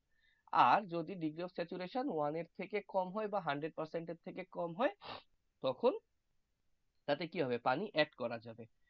আর যদি ডিগ্রি অফ স্যাচুরেশন 0 হয়, তার মানে কি, এটা হচ্ছে একদম ড্রাই, এর মধ্যে কোনো পরিমাণ পানি নাই। এটাকে বলা হয় হচ্ছে বোন ড্রাই। হ্যাঁ, ওভেন ড্রাইটাও অ্যাকচুয়ালি আপনার বোন ড্রাই এর মতনই অবস্থা তৈরি করে। এরপর হচ্ছে ময়েশ্চার কন্টেন্ট। ময়েশ্চার কন্টেন্ট এটা হচ্ছে সয়েলের একটা খুব গুরুত্বপূর্ণ প্রপার্টি। ময়েশ্চার কন্টেন্ট কি, যে কোনো সয়েলের মধ্যে কতটুকু পরিমাণ পানি আছে সেইটাই তার moisture content. Air content, air content হচ্ছে কোনো ভয়েডের মধ্যে কি পরিমাণ এয়ার আছে সেটাকে এয়ার কন্টেন্ট বলে। তো ময়েশ্চার কন্টেন্ট আর এয়ার কন্টেন্টের মধ্যে পার্থক্যটা দেখেন। ময়েশ্চার কন্টেন্টে সম্পর্কটা হচ্ছে ওয়েটের মধ্যে, ময়েশ্চার কন্টেন্টে সম্পর্ক হচ্ছে ওয়েটের, এবং কিসের কিসের ওয়েট, ওয়েট হচ্ছে ওয়াটার এবং সয়েলের ওয়েট। আর এয়ার কন্টেন্টটা কি, এয়ার কন্টেন্টটা হচ্ছে ভলিউমেট্রিক, এবং এটা কি এয়ার এবং ভয়েডের মধ্যে সম্পর্ক। এটার মধ্যে কিন্তু কোনো সয়েলের কারবার নাই এয়ার কন্টেন্টে, এটা মনে রাখতে হবে। তারপর হচ্ছে স্পেসিফিক গ্র্যাভিটি। স্পেসিফিক গ্র্যাভিটি বলতে আমরা এর আগের দিন দুই ধরনের পড়েছিলাম, একটা হচ্ছে বাল্ক স্পেসিফিক গ্র্যাভিটি, একটা হচ্ছে অ্যাপারেন্ট স্পেসিফিক গ্র্যাভিটি। তো আমাদের যে টেকনিক্যাল ইঞ্জিনিয়ারিং এ আমরা বাল্ক স্পেসিফিক গ্র্যাভিটিটা খুব ফ্রিকোয়েন্টলি ইউজ করি, তো স্পেসিফিক গ্র্যাভিটি বলতে আমরা বুঝি যে কোনো বস্তু পানির তুলনায় তার ঘন না পানির তুলনায় হালকা, এটাকে আমরা বলি স্পেসিফিক গ্র্যাভিটি। তারপরে হচ্ছে ইউনিট ওয়েট। ইউনিট ওয়েট হচ্ছে একক ভলিউমের যেই ওজন সেটাই হচ্ছে তার ইউনিট ওয়েট, আর একক ভলিউমের যেই ভর সেটা হচ্ছে গিয়ে তার ডেনসিটি। তো সয়েলের ক্ষেত্রে ইউনিট ওয়েট এবং ডেনসিটি মোটামুটি সেম হিসেবেই হয়। তো অনেক সময় হচ্ছে যে আপনার প্রশ্ন আসতে পারে ডেনসিটি দিয়ে, তখন ওই ডেনসিটিটা অ্যাকচুয়ালি আপনি ইউনিট ওয়েট হিসেবেই ব্যবহার করতে পারেন। ওইটার মধ্যে আমরা জানি কি যে ইউনিট ওয়েট মানে হচ্ছে যে ডেনসিটি ইন্টু 9.81, এইটা 9.81 মিটার পার সেকেন্ড স্কোয়ার, এবং এটা হচ্ছে kilo newton per metre cube, এটা হচ্ছে কেজি পার মিটার কিউব, এটা হচ্ছে kilo newton per metre cube. তো এইটা হচ্ছে কি আমাদের একটাই। তারপর হচ্ছে রিলেটিভ ডেনসিটি, এটা নিয়ে তো একটু আগেই বললাম। এই যে দেখেন এখানে রিলেটিভ ডেনসিটি পার্সেন্টেজের উপর ভিত্তি করে সয়েলকে বিভিন্ন ভাগে ভাগ করা হয়। এটা বেসিক্যালি করা হয় হচ্ছে কার জন্য? স্যান্ডি সয়েলের জন্য। আচ্ছা, তারপরে এই ডায়াগ্রাম, এটা কোথায় এসছে? রাজুকে এসছে, আরআরআই তে এসছে, বুয়েট এসছে, আইএসটিটি তে এসছে। এর মধ্যে রাজুকের কোশ্চেনটা বুয়েট করেছে, আরআরআই এর কোশ্চেন রিভার রিসার্চ ইনস্টিটিউটের কোশ্চেন এটা হচ্ছে গিয়ে বুয়েট করে, আইএসটিটির কোশ্চেন এটা ওরা নিজেরাই করেছে। এরপরে আমাদেরকে বলেছে যে এই সম্পর্কটা দেখাতে, এই সম্পর্ক দেখানোর জন্য কিন্তু ওই যে আমাদের যে সূত্রগুলা, ওই সূত্রগুলা মাথায় রাখতে হবে। যে এখানে দেখেন প্রথমে হচ্ছে গামা স্যাচুরেটেড এর বলেছে, গামা স্যাচুরেটেড মানে হচ্ছে ওয়েট বাই ভলিউম, এবং এই ওয়েটটা হচ্ছে ওয়েট যে অবস্থার ওয়েট, ড্রাই অবস্থার না, স্যাচুরেটেড অবস্থার। স্যাচুরেটেড অবস্থার ওয়েট বাই স্যাচুরেটেড অবস্থার ভলিউম। এখান থেকে আমার WS, যেটা WS মানে হচ্ছে weight of soil. Weight of soil মানে হচ্ছে কি? Specific gravity of soil into gamma of water. Sorry, এটা ভুল করলাম, এটা হচ্ছে গামা অফ সয়েল হবে। Gamma of soil equal to GS gamma W। মানে কি? GS মানে আমরা জানি হচ্ছে gamma S by gamma W, এইটা। তাহলে আমার টোটাল ওয়েট কত হবে? WS হবে হচ্ছে গিয়ে volume into GS gamma W। আর ওয়েট যেটা ওয়াটারের ওয়েটটা হচ্ছে, ওয়াটারের ওয়েট হচ্ছে এটাও আমরা হচ্ছে যদি বিএম দাসের বইতে যাই, GS gamma W divided by 1 plus E। এটা হচ্ছে ড্রাই ইউনিট ওয়েট। আর স্যাচুরেটেড ইউনিট ওয়েট এটা হচ্ছে GS plus E gamma W 1 plus E।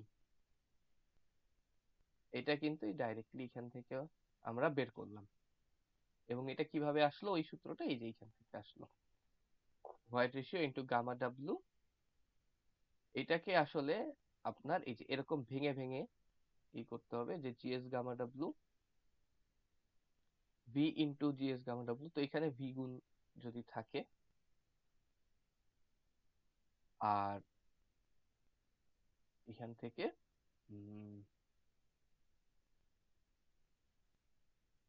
ই ইনটু গামা W। ই হচ্ছে গিয়ে ভয়েড রেশিও, তাহলে ওয়েটের সাথে ভয়েড রেশিওর সম্পর্কটা কি?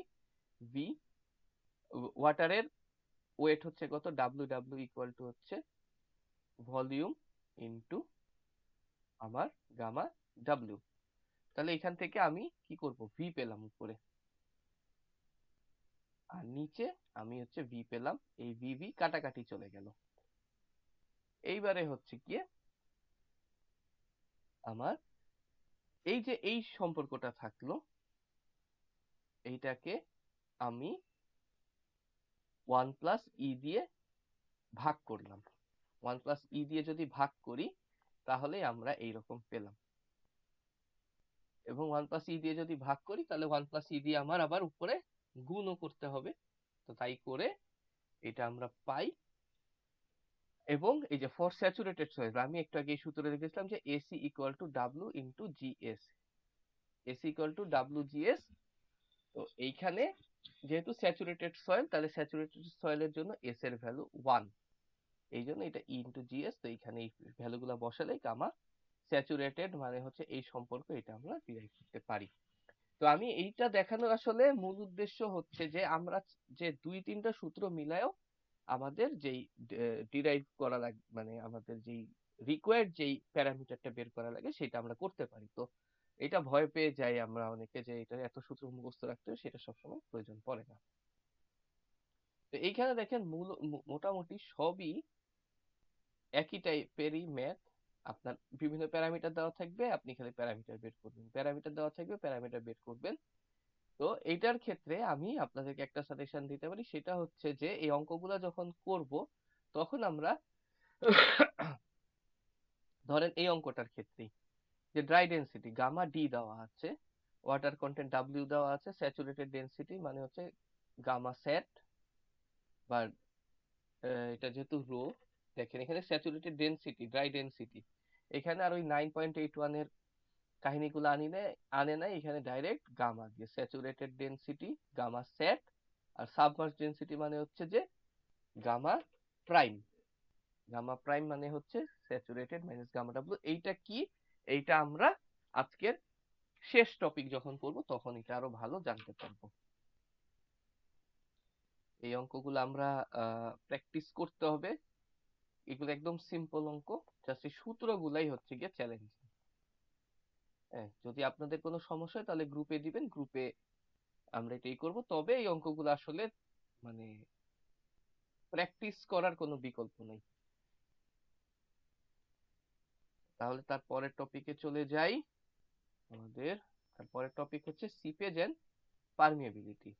তো সিপেজ এন্ড পারমিয়াবিলিটিটা কি, সেটা হচ্ছে গিয়ে সয়েলের পার্টিকেলের মধ্যে দিয়ে, এখানে ধরেন আমি একটা মাটির দলা নিয়ে এটার মধ্যে দিয়ে পানি ফ্লো করলাম, তখন কি হয়, সয়েলের ভিতরের এই বিভিন্ন পার্টিকেলের মধ্যে দিয়ে পানি প্রবাহিত হয়। এই যে পানি প্রবাহিত হয়, এই ব্যাপারটাকে বলা হয় হচ্ছে সিপেজ। পানি প্রবাহিত হওয়াটাকে বলা হয় হচ্ছে সিপেজ। আর প্রবাহিত হওয়ার জন্য যেমন সয়েলের বিভিন্ন সয়েলের মধ্যে, যেমন স্যান্ডি সয়েলের মধ্যে দিয়ে পানি সুন্দর মতন প্রবাহিত হয়ে যাবে, ক্লে সয়েলের মধ্যে দিয়ে পানি প্রবাহিত এত ভালো হইতে পারবে না। আবার স্যান্ডের মধ্যে কি, যে কোর্স স্যান্ডের মধ্যে দিয়ে একরকম ভাবে প্রবাহিত হবে, একরকম মানে গতিতে, তারপরে ফাইন স্যান্ডের ক্ষেত্রে একরকম গতিতে প্রবাহিত হবে। তো এই যে তার প্রবাহিত হওয়ার যে ক্ষমতাটা, তার মধ্যে দিয়ে পানি প্রবাহিত হওয়ার যে ক্ষমতা, তাকে আমরা বলি হচ্ছে পারমিয়াবিলিটি, অর্থাৎ অ্যাবিলিটি, অর্থাৎ এটার মধ্যে দিয়ে পানি চলে যাওয়ার যে সেটাকে আমরা বলি পারমিয়াবিলিটি। পারমিয়াবিলিটি। আর এটার মধ্যে দিয়ে পানি প্রবাহিত হওয়ার যে ফেনোমেননটা বা যে ঘটনাটা, তাকে আমরা বলি সিপেজ। তো পারমিয়াবিলিটি সিপেজের জন্য মূলত আমাদের প্রয়োজন হয় হচ্ছে এই যে ডার্সিস ল। ডার্সিস লটা এটা এখানে দুইটা টার্ম আমাদের আছে, একটা হচ্ছে সিপেজ ভেলোসিটি, একটা হচ্ছে ডিসচার্জ ভেলোসিটি। তো ডার্সি যেটা বলে, যে ডার্সি বলছে হচ্ছে যে কোনো সয়েলের মধ্যে দিয়ে, কোনো সয়েলের মধ্যে দিয়ে যে পানি যদি প্রবাহিত হয়, সেটা কিউ মানে হচ্ছে প্রবাহিত হওয়ার রেট বা flow rate. Flow rate is proportional two তার এরিয়া। এরিয়া মানে হচ্ছে ক্রস সেকশনাল এরিয়া। ধরেন এতটুকু ডায়ামিটারের একটা পাইপের মধ্যে দিয়ে যতটুকু পানি প্রবাহিত হবে, এত বড় মধ্যে দিয়ে কি হবে, বেশি পানি প্রবাহিত হবে। আরেকটা হচ্ছে যে Q is proportional to I. I মানে হচ্ছে হাইড্রোলিক গ্রেডিয়েন্ট। আই কে আবার অন্যভাবে বোঝানো যায়, আই মানে হচ্ছে গিয়ে এইচ বাই এল। সেটা কিরকম, যে ধরেন এইখান থেকে আমার একটা বল গড়ায় যেতে যতটুকু সময় লাগবে, এইখানে কি এইটার মধ্যে দিয়ে বল গড়ায় যেতে কিন্তু তার থেকে কম সময় লাগবে। অর্থাৎ এইটাকে আমরা কি বলি, স্লোপ বলি। স্লোপটাকে যদি এটা এল হয়, এটা যদি এইচ হয়, তাহলে এটার স্লোপটা হচ্ছে গিয়ে আই, তাই না? এটার স্লোপটা হচ্ছে গিয়ে আই। এইটা যত খাড়া হবে তত এটার মধ্যে দিয়ে পানি প্রবাহিত হইতে পারবে। সিমিলারলি যদি ধরি যে আমার এরকম হয়, তাহলে কি হবে, এইখান থেকে পানি প্রবাহিত হয়ে এইভাবে করে যেতে পারবে। তো সয়েলের মধ্যে অ্যাকচুয়ালি এইভাবে এই ব্যাপারটা মানে এক্স্যাক্টলি এইভাবে ঘটে না। এটা আসে হচ্ছে তার এনার্জি লেভেলের উপরে, যে যেখানে পানি স্ট্যাটিক এনার্জি বেশি সেটার উপরে। তো এত ডিটেলসে আর আমি যাচ্ছি না, এত জটিলতার মধ্যে। তো এইটাই হচ্ছে মূলত ডার্সির ল, একদম বেসিক জিনিস। তো ডার্সি ল যখন হয়, তো এইটার মধ্যে দিয়ে সয়েলের মধ্যে দিয়ে যে পানি প্রবাহিত হয়, পানির তো একটা ভেলোসিটি আছে, এই ভেলোসিটিকে দুই ভাগে ভাগ করা হয়। একটা হচ্ছে দুই ভাবে ব্যাখ্যা করা হয়, একটা হচ্ছে সিপেজ ভেলোসিটি, একটা হচ্ছে ডিসচার্জ ভেলোসিটি। তো আমরা আহ, মানে এইটা যখন আপনার বিজ্ঞানীরা যখন এটা নিয়ে কাজ করতে গিয়ে দেখা গেল যে ম্যাথমেটিক্যালি তাদের যেই পরিমাণ ভেলোসিটি পাওয়ার কথা, তারা তার থেকে কম পরিমাণ ভেলোসিটি পাচ্ছে। তো তারপরে তারা চিন্তা শুরু করলো যে আচ্ছা, যেই রকম ভেলোসিটিতে আমার পানিটা প্রবাহিত হওয়ার উচিত সেই পরিমাণ ভেলোসিটিতে কেন প্রবাহিত হচ্ছে না। তারপরে তারা আসলো যে এই সিপেজ ভেলোসিটি আর ডিসচার্জ ভেলোসিটিতে। তো ডিসচার্জ ভেলোসিটি যখন হয়, সেটা বোঝা যাচ্ছে যে এই যে পুরা আমার এইটার এরিয়া, এই পুরা এরিয়া দিয়ে পানি প্রবাহিত হয়। কিন্তু আসলে কি হয়, আসলে তো এটা হচ্ছে গিয়ে সয়েলের মধ্যে যেই পোর গুলা থাকে সেগুলোর মধ্যে দিয়ে পানি প্রবাহিত হয়। অর্থাৎ সয়েলের পোরের মধ্যে দিয়ে যেই পানিটা প্রবাহিত হয়, এত বড় এরিয়ার মধ্যে দিয়ে প্রবাহিত যতটুকু পানি প্রবাহিত হবে, এইটুকু জায়গার মধ্যে দিয়ে এই পোরগুলোর মধ্যে দিয়ে তো তার থেকে কম পরিমাণ পানি প্রবাহিত হয়। এইটাকেই আমরা বলি হচ্ছে সিপেজ ভেলোসিটি।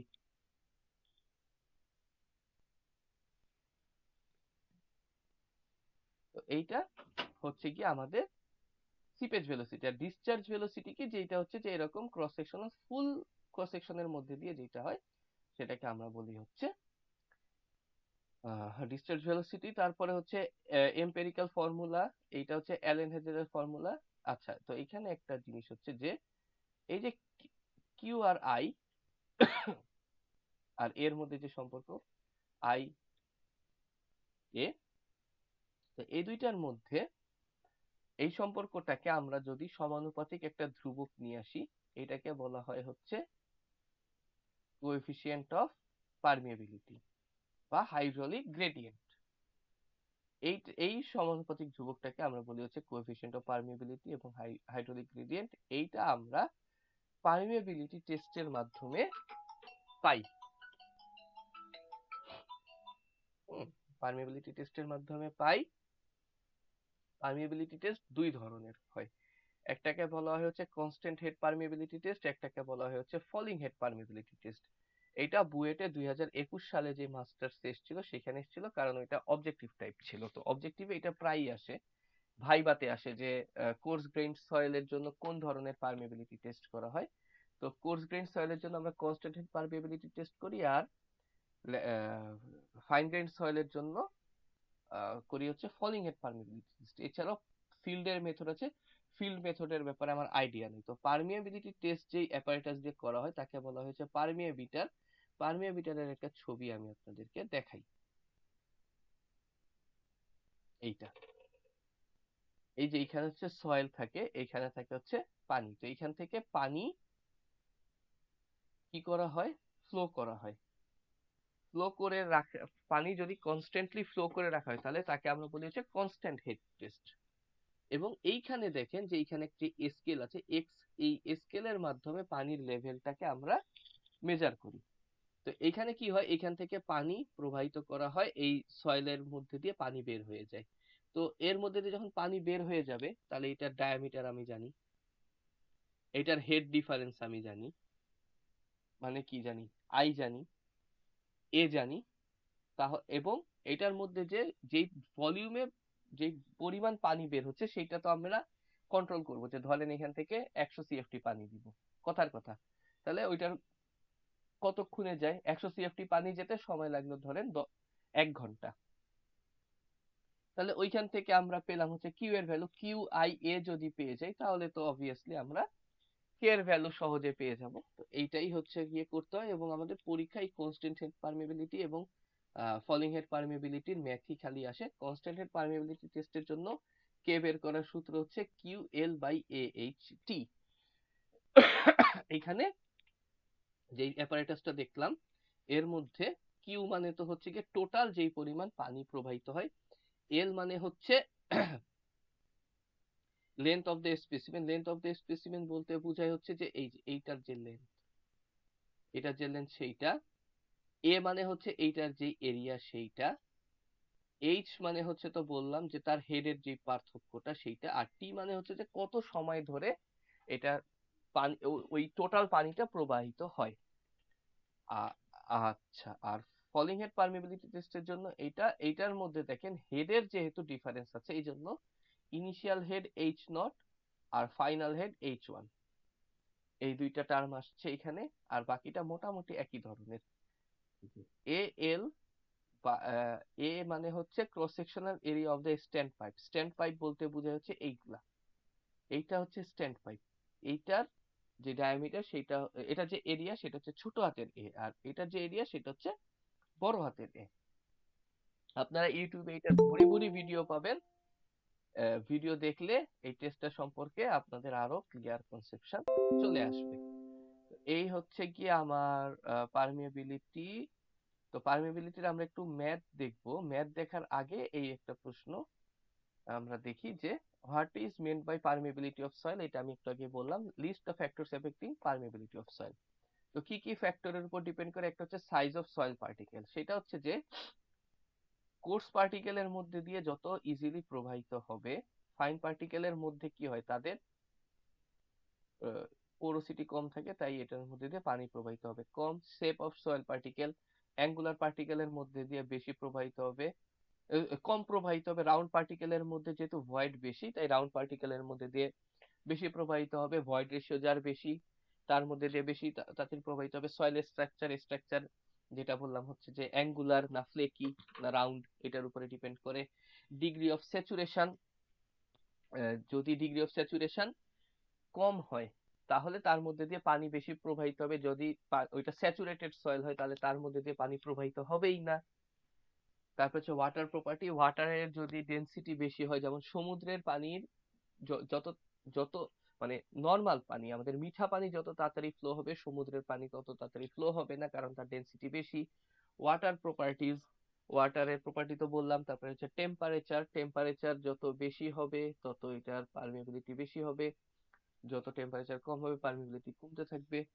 তারপরে হচ্ছে অ্যাবজর্বড ওয়াটার, তো এটার যদি আশেপাশে থেকে কোনাও পানি গ্রহণ করে তাহলে সেই ক্ষেত্রে তার স্যাচুরেশন বেড়ে যায়, তখন এর পারমিয়াবিলিটি কমতে থাকে। ইমপিউরিটিজ, যেটা বললাম যে সয়েলের মধ্যে যদি কোনো ইমপিউরিটি মিশে থাকে তাহলে সেইটার পারমিয়াবিলিটিকে হ্যাম্পার করে। এইখানে একটা কনস্ট্যান্ট হেড পারমিয়াবিলিটি টেস্টের ম্যাথ করা আছে, যে সব দেওয়া আছে ভ্যালুগুলা, এল দেওয়া আছে, এ দেওয়া আছে, এইচ দেওয়া আছে, কিউ দেওয়া আছে, আর এটা হচ্ছে টি। এখান থেকে আমরা কে এর ভ্যালু বের করবো। কে এর ভ্যালু সাধারণত এরকম metre per second, centimetre per second, metre per hour, অর্থাৎ ভেলোসিটি যেটা বা স্পিডের ইউনিটে বা ভেলোসিটির ইউনিট যেটা বলি সেইটার ইউনিটে পারমিয়াবিলিটিকে প্রকাশ করা হয়, মিটার পার সেকেন্ড। এইবার আসি হচ্ছে যে এটা একটা ম্যাথ, এইটা সেম, যে piezometric head of a soil from A to B are found HA এত, HB এত, length between 2 points is 10 centimeter, permeability of soil এত, calculate the rate of flow between these 2 points এত, cross sections are 10 centimeter। তাহলে দেখেন এটার length between 2 point এল দেওয়া আছে, তাদের হেড ডিফারেন্স এইচ এর ভ্যালু দেওয়া আছে, এইচ মানে হচ্ছে H A minus H B. Permeability কে দেওয়া আছে, calculate the rate of flow মানে কিউ বের করতে হবে, কিউ মানে কিউ বাই টি বের করতে হবে। অ্যাকচুয়ালি কে ছোট হাতের কিউ ইকুয়াল টু বড় হাতের কিউ বাই টি বের করতে হবে। আর এরিয়া দেওয়া আছে, ক্রস সেকশনাল এরিয়া সব দেওয়া আছে, এখান থেকে আমরা কিউ বাই টি এর ভ্যালুটা বের করব। তো আমি যেটা করি যে আমি প্রথমে প্যারামিটার কি কি দেওয়া আছে সেটা বের করি এবং কোনটা আমার বের করতে হবে সেটা বের করি, তাহলে আমাদের অঙ্কগুলা আমার কাছে খুব ইজি হয়ে যায়। তারপরে এইটাও হচ্ছে কি আগের মতনই, এখান থেকে আবার সিপেজ ভেলোসিটি পোরোসিটি গুলো বের করতে হবে। সূত্রে বসায় আমরা এগুলা করব। এখানে সব কনস্ট্যান্ট হেড টেস্টেরই অঙ্ক ইউজুয়ালি আসে, আর এটা হচ্ছে ফলিং হেড টেস্ট। এই দুইটা অঙ্ক হচ্ছে falling head test. Falling head টেস্টের ক্ষেত্রে এই অঙ্কগুলো বুয়েটে প্রায় আসে, যে এবং স্পেশালি এইভাবে করে বলে দেয় যে ফলিং হেড পারমিয়াবিলিটি টেস্ট ওয়াজ পারফর্মড ইনসাইড ডায়ামিটার হচ্ছে এত, পারমিয়ামিটার অর্থাৎ বড় হাতের এ হচ্ছে 5 সেন্টিমিটার, স্ট্যান্ড পাইপ ছোট হাতের এ হচ্ছে 2 মিলিমিটার। এই যে এরিয়া বের হয়ে গেল। তারপরে হচ্ছে লেন্থ হচ্ছে গিয়ে 8 সেন্টিমিটার, এল বের হয়ে গেল। During period of time 6 minute, তাহলে 6 মিনিট টি বের হয়ে গেল। Head of sample decreases from 100 to 50, তাহলে H1 হচ্ছে 100, H2 হচ্ছে 50। এভাবে করে আমরা কে ভ্যালু বের করতে পারি for falling head permeability test. এরপর আসে হচ্ছে যে পাম্পিং অফ ওয়েল। তো পাম্পিং অফ ওয়েলের ক্ষেত্রে এই অঙ্কগুলা ইউজুয়ালি পরীক্ষাতে আসে না, কিন্তু এই জিনিসটা আবার আপনারা খুব সম্ভবত এনভায়রনমেন্ট, আপনাদের কি ক্লাস হয়ে গেছে না হবে? ওয়াটারের উপর আছে ভাই। ওয়াটারও পড়াইছে, এনভায়রনমেন্টও পড়াইছে। এনভায়রনমেন্ট যদি হয় তাহলে এনভায়রনমেন্টও পড়াবে, ওয়াটারও তো পড়াইছি। তো এইটার হচ্ছে কি এক একটার জন্য এক এক রকম পারপাস। যেমন পাম্পিং, যেটা পাম্পিংটা আমার ওয়াটারে লাগে বেশি, কারণ হচ্ছে কি আমার ফিল্ডেরটা আমার জানা লাগে, আবার ওয়াটারে হচ্ছে ল্যাবেরটাও জানা লাগে, কিন্তু ল্যাবেরটা মেইনলি প্রয়োজন হয়ে হচ্ছে কি যখন আমরা জিওটেকনিক্যাল ডিজাইন করি বা ফাউন্ডেশন কোথাও ডিজাইন করব বা রিটেনিং স্ট্রাকচার ডিজাইন করব, তখন প্রয়োজন হয়। এই হচ্ছে গিয়ে আমাদের পারমিয়াবিলিটি টেস্ট গেল। পারমিয়াবিলিটি এখন একটা জিনিস, সেটা হচ্ছে যে সয়েল যদি আমার প্র্যাকটিক্যাল লাইফে কিন্তু সয়েল একই ধরনের সয়েল আমাদের থাকে না, আমাদের সয়েল গুলা থাকে হচ্ছে ভ্যারাইটি। তো যদি ভ্যারাইটি সয়েল হয় তখন আমার ফ্লো, হরাইজন্টাল ফ্লো এর জন্য যেটা করা হয়, আমরা হচ্ছে ইকুইভ্যালেন্ট হরাইজন্টাল ফ্লো এবং ভার্টিক্যাল ফ্লো দুইটার জন্যই ইকুইভ্যালেন্ট হাইড্রোলিক কন্ডাক্টিভিটি, অথবা এটাকে আমরা বলি ইকুইভ্যালেন্ট পারমিয়াবিলিটি, আমরা ক্যালকুলেট করি। তো যখন হরাইজন্টাল ডিরেকশনে যায় তখন এই সূত্র হচ্ছে এইটা, H equal to K1Z1 K2Z2 up to এত বাই Z। আর যদি ভার্টিক্যাল ডিরেকশনে যায় তখন হয় হচ্ছে K1 by Z1 K2 by Z2 এইরকম। এখানে হচ্ছে হরিজন্টাল ফ্লো এর সূত্র হচ্ছে এইটা, আর ভার্টিক্যাল ডিরেকশনের জন্য হচ্ছে কি Z by Z1 by K1 Z2 by K2 Zn by Kn। মানে এইখানে হচ্ছে কি সমানুপাতিক সম্পর্ক, ব্যস্তানুপাতিক সম্পর্ক, আর এদিকে হচ্ছে সমানুপাতিক সম্পর্ক, এইভাবে করে। এবং এইটা কিন্তু এই দুইটা সূত্র, এটা হচ্ছে কি একটা স্টার মার্ক পাওয়ার যোগ্য, কারণ এই অঙ্কগুলো প্রায়ই আসে। হ্যাঁ, এইখানে দেওয়া নাই, কিন্তু আপনারা যদি ঘেটে দেখেন যে এই টাইপেরই প্রায় আসে। তো এখানে আমাদেরকে বলেছে যে ফলিং হেড পারমিয়াবিলিটি টেস্ট এত, এখান থেকে আমরা বিভিন্ন লেয়ারের কে ভ্যালু পাই এবং এখানে সয়েলের লেয়ার আমরা জানি। আমাদেরকে বলেছে যে assume the flow is taking place perpendicular to the layer. তার মানে কি পারপেন্ডিকুলার টু দ্য লেয়ার মানে হচ্ছে এইদিকে যদি লেয়ার হয় তার পারপেন্ডিকুলার ডিরেকশনে, আর যদি প্যারালাল টু বলে বা হরাইজন্টাল ফ্লো বলে বা ভার্টিক্যাল ফ্লো বলে, এটা বিভিন্ন ভাবে বলতে পারে, যে perpendicular to layer, parallel to layer, তারপরে হচ্ছে ভার্টিক্যাল ফ্লো, তারপরে বলতে পারে হরাইজন্টাল ফ্লো, বিভিন্ন রকম ফ্লো বলতে পারে। তো ওই জাস্ট প্যারালাল টু লেয়ার বললে তো এটা হরিজন্টাল না? প্যারালাল বললে অবশ্যই হরাইজন্টাল হবে, হুম। Parallel to the layer. এই হচ্ছে গিয়ে তবে এই অঙ্কগুলো প্রায়ই আসে। হ্যাঁ, এগুলা আপনারা একটু কোশ্চেন অ্যানালাইসিস করলে দেখতে পারবেন যেগুলো প্রায়ই আসে। তো এই সূত্র দুইটা মনে রাখতে হবে। হ্যাঁ, তো এই গেল। এরপরে আসি হচ্ছে সিপেজে। তো পারমিয়াবিলিটি যেহেতু শেষ, এবার আসি হচ্ছে সিপেজে। সিপেজ মানে হচ্ছে কি আগেই বলেছি এটার মধ্যে দিয়ে পানি প্রবাহিত হয়। তো সিপেজ যখন আমার কোনো সয়েল পার্টিকেলের মধ্যে সিপেজ হবে, আমাদের কোথাও ফ্লো হয় কিন্তু হচ্ছে গিয়ে কি বলে এটাকে হেড ডিফারেন্সের কারণে, অথবা এইখানে আমার একটা ফোর্স কাজ করে যার জন্য সে হচ্ছে গিয়ে বিভিন্ন জায়গায় ফ্লো হইতে পারে। তো এই যে সিপেজ হওয়ার জন্য যেই ফোর্সটা হয়, the pressure that is exerted on soil due to seepage of water is called seepage force. Flow net, flow line, equipotential line, এইটা একটু আসছি। সেইটা হচ্ছে যে আমার ধরেন এইখান থেকে পানি এইভাবে ফ্লো হয়ে যাচ্ছে, তাহলে পানি ফ্লো হচ্ছে কিভাবে? পানি যাচ্ছে এইখানে, এইখান থেকে গিয়ে এইভাবে করে যাচ্ছে, তাই না? যেহেতু এখানে একটা শীট পাইল আছে, শীট পাইলের মধ্যে দিয়ে পানি যাবে না, শীট পাইলটা দেওয়াই হয় হচ্ছে পানি ঠেকানোর জন্য। তো শীট পাইল শোর পাইল নিয়ে যদি একটু বলি, যে ধরেন আমি এখানে বেসমেন্ট কাটলাম, এখন বেসমেন্ট যদি কাটি, এখান থেকে কি হইতে পারে? দুই ধরনের ফেনোমেনন হইতে পারে। একটা হচ্ছে সয়েল ফেল করে যেতে পারে, অথবা পানি এটার মধ্যে প্রবেশ করে যেতে পারে, কোনো বিল্ডিং এর আমি যদি বেসমেন্ট করি তখন। তো এই জন্য যেটা করি, যে এই সয়েলটাকে ঠেকানোর জন্য আমরা দেই হচ্ছে শোর পাইল। আর পানি যদি এটার মধ্যে ঢুকার পসিবিলিটি থাকে, তখন এই শোর পাইলের বাইরে, এটা যদি আমার বাউন্ডারি হয়, তাহলে এখানে ধরেন শোর পাইল দেই, শোর পাইলের বাইরে এরকম আমরা দিতে থাকি, শীট পাইল দিই। শীট পাইল গুলো সাধারণত এইরকম ধরনের হয়।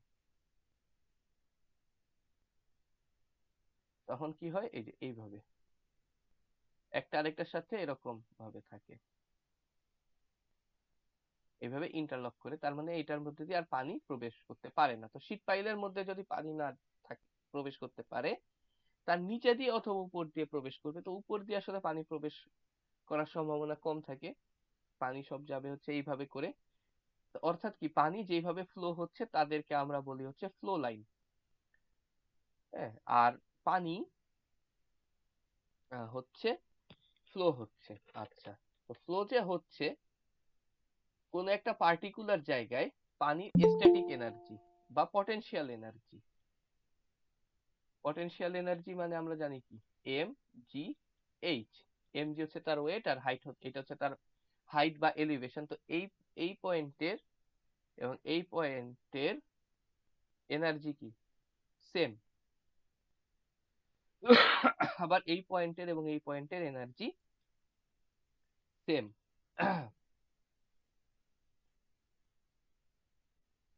তাহলে বোঝা যাচ্ছে যে সয়েলের মধ্যে দিয়ে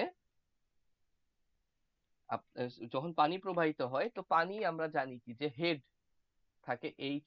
এই হেড এর কারণেই তাদের মধ্যে, হেড মানে হচ্ছে কি আই বাই আই, মানে আই, হেড মানে হচ্ছে I equal to H by L. এই এইচ বাই এল এর কারণেই এই তার মধ্যে দিয়ে পানিটা প্রবাহিত হয়। তো এই জন্য এই যে এই ফ্লো যেদিকে যাচ্ছে সেইগুলাকে কানেক্ট করে যে লাইন হয়, তাকে আমরা বলি ফ্লো লাইন। আর যেগুলা এই সেম, আমরা এর আগের সপ্তাহে সার্ভেইং করেছি, সার্ভেইং এ যেরকম কন্টুর রাখতাম, যে সেম এলিভেশন যেখানে, সেটা হচ্ছে সেইটার একটা কন্ট্রোল লাইন। তো এইটা হচ্ছে যে এদের এই জায়গাগুলোতে পানির এনার্জি সেম, এই লাইন বরাবরে পানির এনার্জি সেম, পানির মধ্যে যে স্ট্যাটিক এনার্জি বলেন বা পটেনশিয়াল এনার্জি, সেটা সেম। এটাকে আমরা বলি পটেনশিয়াল এনার্জি। তো এই ফ্লো লাইন এবং ইকুই পটেনশিয়াল লাইন একটা আরেকটার সাথে 90 ডিগ্রিতে, অথবা আমরা বলি যে রাইট অ্যাঙ্গেল, 90 ডিগ্রিতে ছেদ করে। এই যে একটা জালের মতন তৈরি হয়, এইটাকেই বলা হয় হচ্ছে ফ্লো নেট। ফ্লো লাইন আর ইকুইপোটেনশিয়াল লাইনের যে নেটটা তৈরি হয়, এটাকে আমরা বলি হচ্ছে ফ্লো নেট। এই হচ্ছে কি আমাদের একটা শীট পাইলের নিচে ফ্লো নেট। এটা হচ্ছে যে একটা ড্যাম হয়, ড্যামের মধ্যে দিয়ে পানি যে প্রবাহিত হবে, ড্যামটা দেওয়া হয় কেন? যাতে এই জায়গায় যদি আমার ঘর বাড়ি থাকে, তাহলে যেন পানিটা প্রবাহিত, মানে পানি এসে যেন ক্ষতি না করে। তো ড্যামের মধ্যে দিয়ে কিন্তু একদম 100% পানি ঠেকানো সম্ভব হয় না, এটার মধ্যে দিয়ে কিছু পরিমাণ পানি যায়, এবং যেটা হচ্ছে কি আমাদের লিমিটেশনের মধ্যে রাখতে হয়। তো এই জন্য এখান থেকে আমরা দেখি যে এটার মধ্যে কতটুকু ডিসচার্জ হচ্ছে। তো এই যে ডিসচার্জ হচ্ছে, এই ডিসচার্জের জন্য determination of quantity of seepage এই সূত্রের মাধ্যমে প্রকাশ করা হয়। Q equal to K H N F by N D. এখানে কিউ মানে হচ্ছে যে কতটুকু পানি প্রবাহিত হচ্ছে বা ফ্লো রেট, কে হচ্ছে কোএফিসিয়েন্ট অফ পারমিবিলিটি, এইচ মানে হচ্ছে হেড ডিফারেন্স, এনএফ মানে হচ্ছে number of flow line, ND মানে হচ্ছে নাম্বার অফ পটেনশিয়াল ড্রপ বা নাম্বার অফ পটেনশিয়াল লাইন। তো এখান থেকে আমরা একটা অঙ্ক দেখি, যে এটা হচ্ছে একটা ড্যাম। এই ড্যামের মধ্যে আমাদের এই কে, এইগুলা, এই কে ই যেটা, ইকুইভ্যালেন্ট কে সেটা হচ্ছে আপনার পরে আসছি, আগে এই অঙ্কটা বুঝাই দিই। এখানে ধরেই নিই যে হচ্ছে আমার কে এর ভ্যালু হচ্ছে এইটা। হ্যাঁ, তো এইখানে আমার পাওয়া যাচ্ছে কি এইটার হেড এত আর এইটার হেড হচ্ছে গিয়ে এত। তো দুই দিকে যখন হেড ডিফারেন্স আছে তাহলে আমি এখান থেকে এইচ পেলাম এই সূত্রের মধ্যে, তাহলে এটা এইচ পেয়ে গেলাম। কে এর ভ্যালুটা এইখান থেকে পেলাম, এনএফ আর এনডি এটা পাবো কিভাবে? এটার জন্য আমরা যেটা করি যে এইখানে আমরা কিছু ফ্লো লাইন আঁকি, ফ্লো লাইন আঁকি এবং ফ্লো লাইন গুলো চেষ্টা করি যেন মোটামুটি রেক্ট্যাঙ্গেল তৈরি করে মাঝে, মানে এখানে ফ্লো লাইন আঁকি আর এইখান থেকে আমরা আঁকি হচ্ছে ইকুইপটেনশিয়াল লাইন। এখন দেখেন এইখানে সবগুলা ঘরই কিন্তু মোটামুটি ভাবে একটা মানে সমান এরিয়ার রেক্ট্যাঙ্গেল তৈরি করেছে, তাই না? এটা হচ্ছে যে আমাদের মূল উদ্দেশ্য। তো আগে যেটা হইতো যে আমরা হাতে ড্র করতাম, হাতে ড্র করলে এটা অতটা পারফেক্টলি পাওয়া যায় না। তো এরপর আমরা এই জন্য বর্তমানে বিভিন্ন জিওস্যুট ইউজ করি, প্লাক্সিস ইউজ করি, এগুলা বিভিন্ন ফাইনাইট এলিমেন্ট সফটওয়্যার, ফাইনাইট এলিমেন্টের মাধ্যমে করি। এইখান থেকে দেখেন পাওয়া যায় এই যে সিপেজ ইন ড্যাম, এইটা কিন্তু ফাইনাইট এলিমেন্টে ইট্যাপসে যেমন আমরা মেশিং করি, এইখানে যদি আমরা ফাইন মেশ করি তাহলে দেখেন এই যে ফ্লো লাইন, ফ্লো মানে এই ফ্লো নেট আঁকবে এবং ফ্লো নেটে যে এই প্রত্যেকটা দেখেন সুন্দর মতন একটা ইকুইভ্যালেন্ট রেক্ট্যাঙ্গেল তৈরি করে। হ্যাঁ,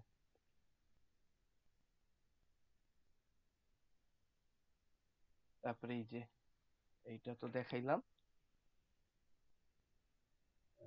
এই যে এইখানেও একটা, এই যে এটাও কিন্তু একটা সফটওয়্যার থেকে নেওয়া, যে এগুলো হচ্ছে ফ্লো লাইন, এগুলো হচ্ছে ইকুইপটেনশিয়াল লাইন। এখানে হচ্ছে যে একটা পাইল দেওয়া আছে, এটা নিচে দিয়ে পানি প্রবাহিত হচ্ছে। এইভাবে করে আমরা সলভ করি, কিন্তু পরীক্ষার হলে সাধারণত যেটা হয় হচ্ছে এগুলা সবই দেওয়া থাকে, আপনাকে এনএফ আর এনডি টা বের করতে হবে হাতে গুনে।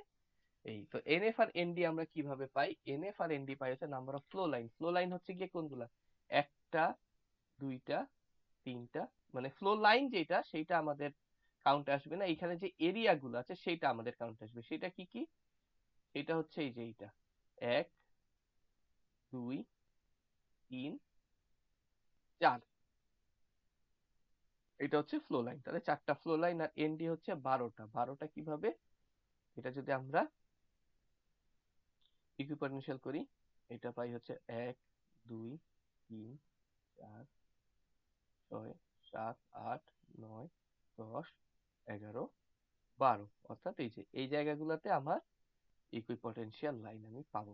অ্যাকচুয়ালি এটাকে আমরা ইকুইপটেনশিয়াল লাইন বারবার বলছি, কিন্তু এটা হচ্ছে গিয়ে দুইটা মানে লাইনের মধ্যের যে এরিয়াটা সেইটা, আর এটা হচ্ছে ফ্লো লাইনের মধ্যের যে এরিয়া সেইটা। এখানে আমরা বসাইলে কিউ এর ভ্যালু পেয়ে যাই। এখন এখানে একটা জিনিস হচ্ছে যে কে ই, যেটা কে ই মানে root over K H into KV. তো একটু আগে আমরা যেটা পড়লাম যে একটা হচ্ছে হরাইজন্টাল ফ্লো এর জন্য ইকুইভ্যালেন্ট, একটা হচ্ছে ভার্টিক্যাল ফ্লো এর জন্য ইকুইভ্যালেন্ট। তো টোটাল যেই আমার যে এইটার যে কি বলে ডিরাইভেটিভ যেটা পাই, মানে হাইড্রোলিক কন্ডাক্টিভিটি, কন্ডাক্টিভিটি যেটা পাবো, এটা ডিরাইভেটিভ হাইড্রোলিক কন্ডাক্টিভিটি, সেইটার সূত্রটা হচ্ছে এরকম যে ইকুইভ্যালেন্ট হাইড্রোলিক কন্ডাক্টিভিটি সেটা হচ্ছে তার হরাইজন্টাল কন্ডাক্টিভিটি এবং ভার্টিক্যাল কন্ডাক্টিভিটিকে গুণ করে যদি তাদেরকে রুট করি তাহলে তাহলে আমরা তার ইকুইভ্যালেন্ট কন্ডাক্টিভিটিটা পাবো। অর্থাৎ কোন একটা সয়েল এরকম যদি লেয়ার্ড সয়েল থাকে তাহলে তার মধ্যে আমি হরাইজন্টাল ইকুইভ্যালেন্ট এবং ভার্টিক্যাল ইকুইভ্যালেন্ট বের করে তাদেরকে গুণ দিয়ে রুট করলেই আমি তার সেইটার সেই লেয়ার্ড সয়েলের জন্য যেই কন্ডাক্টিভিটি সেইটা পাই। তো এইখানে এই এবং এটার মধ্যে একটা জিনিস হচ্ছে যে ক্রিটিক্যাল গ্রেডিয়েন্ট। ক্রিটিক্যাল গ্রেডিয়েন্ট মানে হচ্ছে কি যে ক্রিটিক্যাল গ্রেডিয়েন্ট এটা সুন্দরভাবে যদি আমি বুঝাই সেটা হচ্ছে গিয়ে ধরেন এইভাবে করে একটা গ্রেডিয়েন্ট আছে, এই গ্রেডিয়েন্টের শেষে এইখানে এই গ্রেডিয়েন্ট দিয়ে পানি যদি আসে তাহলে এই জায়গাতে আমার এসকাওয়ার হবে,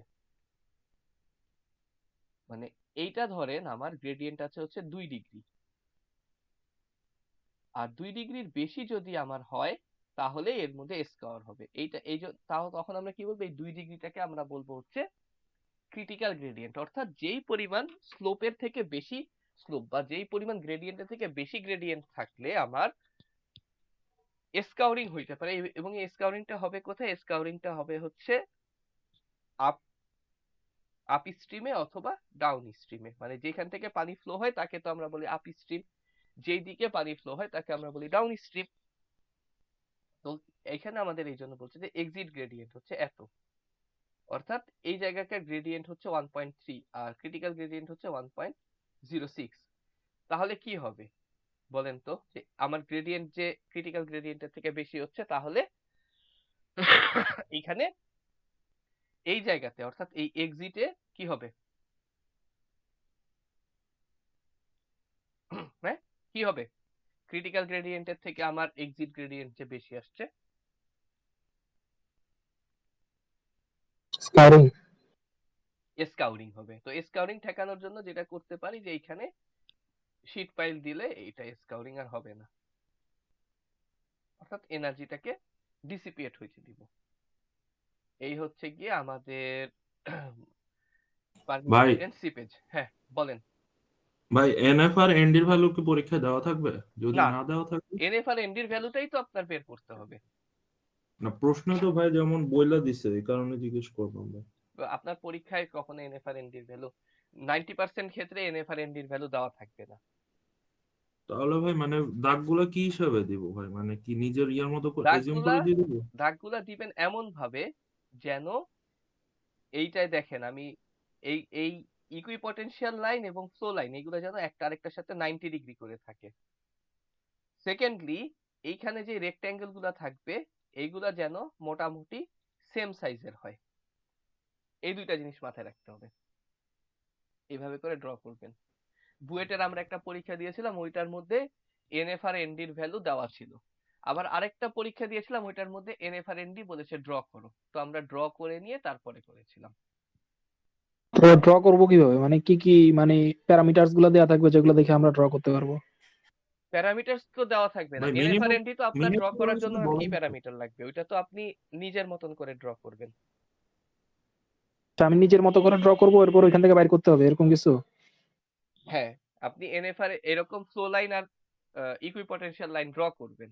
ড্র করে আপনি এনএফ আর এনডি বের করবেন, করে ওই সূত্রে বসায় কিউ এর ভ্যালু বের করতে হইতে পারে, কে এর ভ্যালু বের করতে হইতে পারে। তাহলে তো ভাই এক একজনের এক একটা উত্তর, হ্যাঁ, এনএফএনডি তো এক একজনের এক একটা এখন আসবে এটা তাইলে। হচ্ছে যে যারা ফাঁকিবাজি করে বড় বড় আঁকবে তারটা হচ্ছে অ্যাকচুয়াল রেজাল্টের থেকে তত দূরে থাকবে। এই জন্য মোটামুটি ভাবে একটা মিনিমাম একটা ই করে, তো এটার জন্য যেটা হচ্ছে যে হাতে এঁকে আপনাদের এই কিছু অঙ্ক যদি সলভ করে করেন ছোট ছোট, যে এইটার এরকম টাইপের হইতে পারে। যেমন এটার ক্ষেত্রে 12টা, আমি যদি পরীক্ষার হলে থাকতাম আমি এটা 12টা দিয়ে সলভ করতাম না, আমি এটার ইকুইপটেনশিয়াল লাইন আরো কমায় নিয়ে আসতাম, 8টা বা 7টা বা 8টার মধ্যে নিয়ে আসতাম। কিন্তু এইটার ভ্যালু গুলো এত ছোট ছোট যে এইটা অ্যাকচুয়ালি খুব বেশি। যদি আপনি এখানে 12, আপনি যদি এখানে 20 দেন অথবা এখানে যদি ধরেন 7 বা 8 দেন, এরকম ডিস্টেন্সে থাকলে এটার অরিজিনাল রেজাল্টের থেকে কম বেশি হয়। আদার দেন দ্যাট আপনি এটাকে মানে ই করতে পারবেন না। আর এইগুলোর ক্ষেত্রে বেশিরভাগ ক্ষেত্রেই যেটা হয় যে পার্শিয়াল মার্কিং এর জন্য ট্রাই করাটাই বেটার, কারণ এটা কেউই অ্যাকচুয়াল রেজাল্ট বের করতে পারবে না, তো স্যাররাও এটা জানে। বুঝা গেল? ভাই বুঝতে পারছি, তার মানে একটু বেশি বড় বড় করে ধরার ট্রাই করবো আর কি, মানে যতটা পারা যায়। হ্যাঁ, যতটা ই করা যায়, কিন্তু আবার বেশি নিয়ে ফেললে তো আবার সময় বেশি লাগবে, তো এই জন্য ই করবেন না। ভাই অতটা দরকার নেই। হ্যাঁ,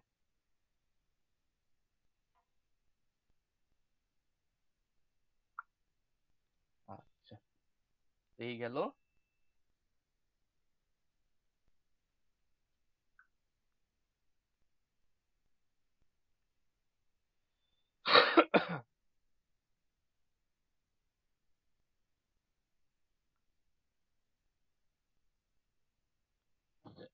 একটু 2টা মিনিট বিরতি নেই, অনেক কথা পরের টপিকে যাই, সেটা হচ্ছে effective stress and pore water pressure. এইটা নিয়ে আমি যেটা হচ্ছে যে এটা আমাদের সবচেয়ে ইম্পর্টেন্ট, কারণ এর আজকে যেটা হবে এটার এর পরের থেকে যা আসবে এগুলা সব আবার জিওটেকনিক্যাল ইঞ্জিনিয়ারিং 2 এর মধ্যেও আসবে।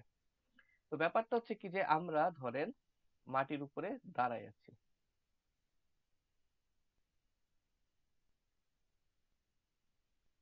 এখন নিউটনের থার্ড ল কি বলে?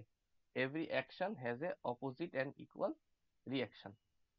যদি অপোজিট অ্যান্ড ইকুয়াল রিয়াকশন না থাকতো তাহলে কি হইতো? যদি ধরেন যে আমরা যে অ্যাকশন দিচ্ছি রিয়াকশন তার থেকে কম, তাহলে কি ফেনোমেনন ঘটতো বলেন তো?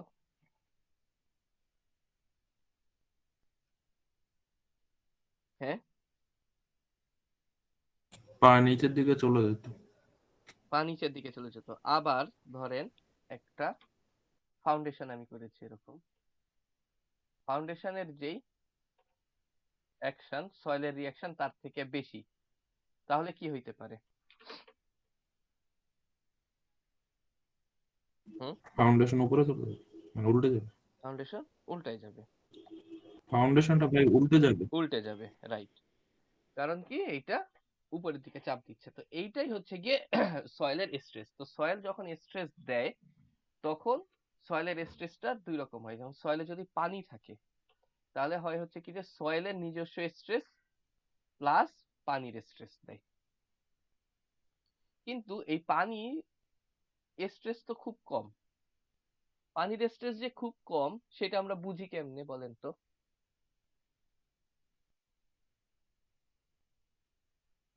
বলেন দেখি।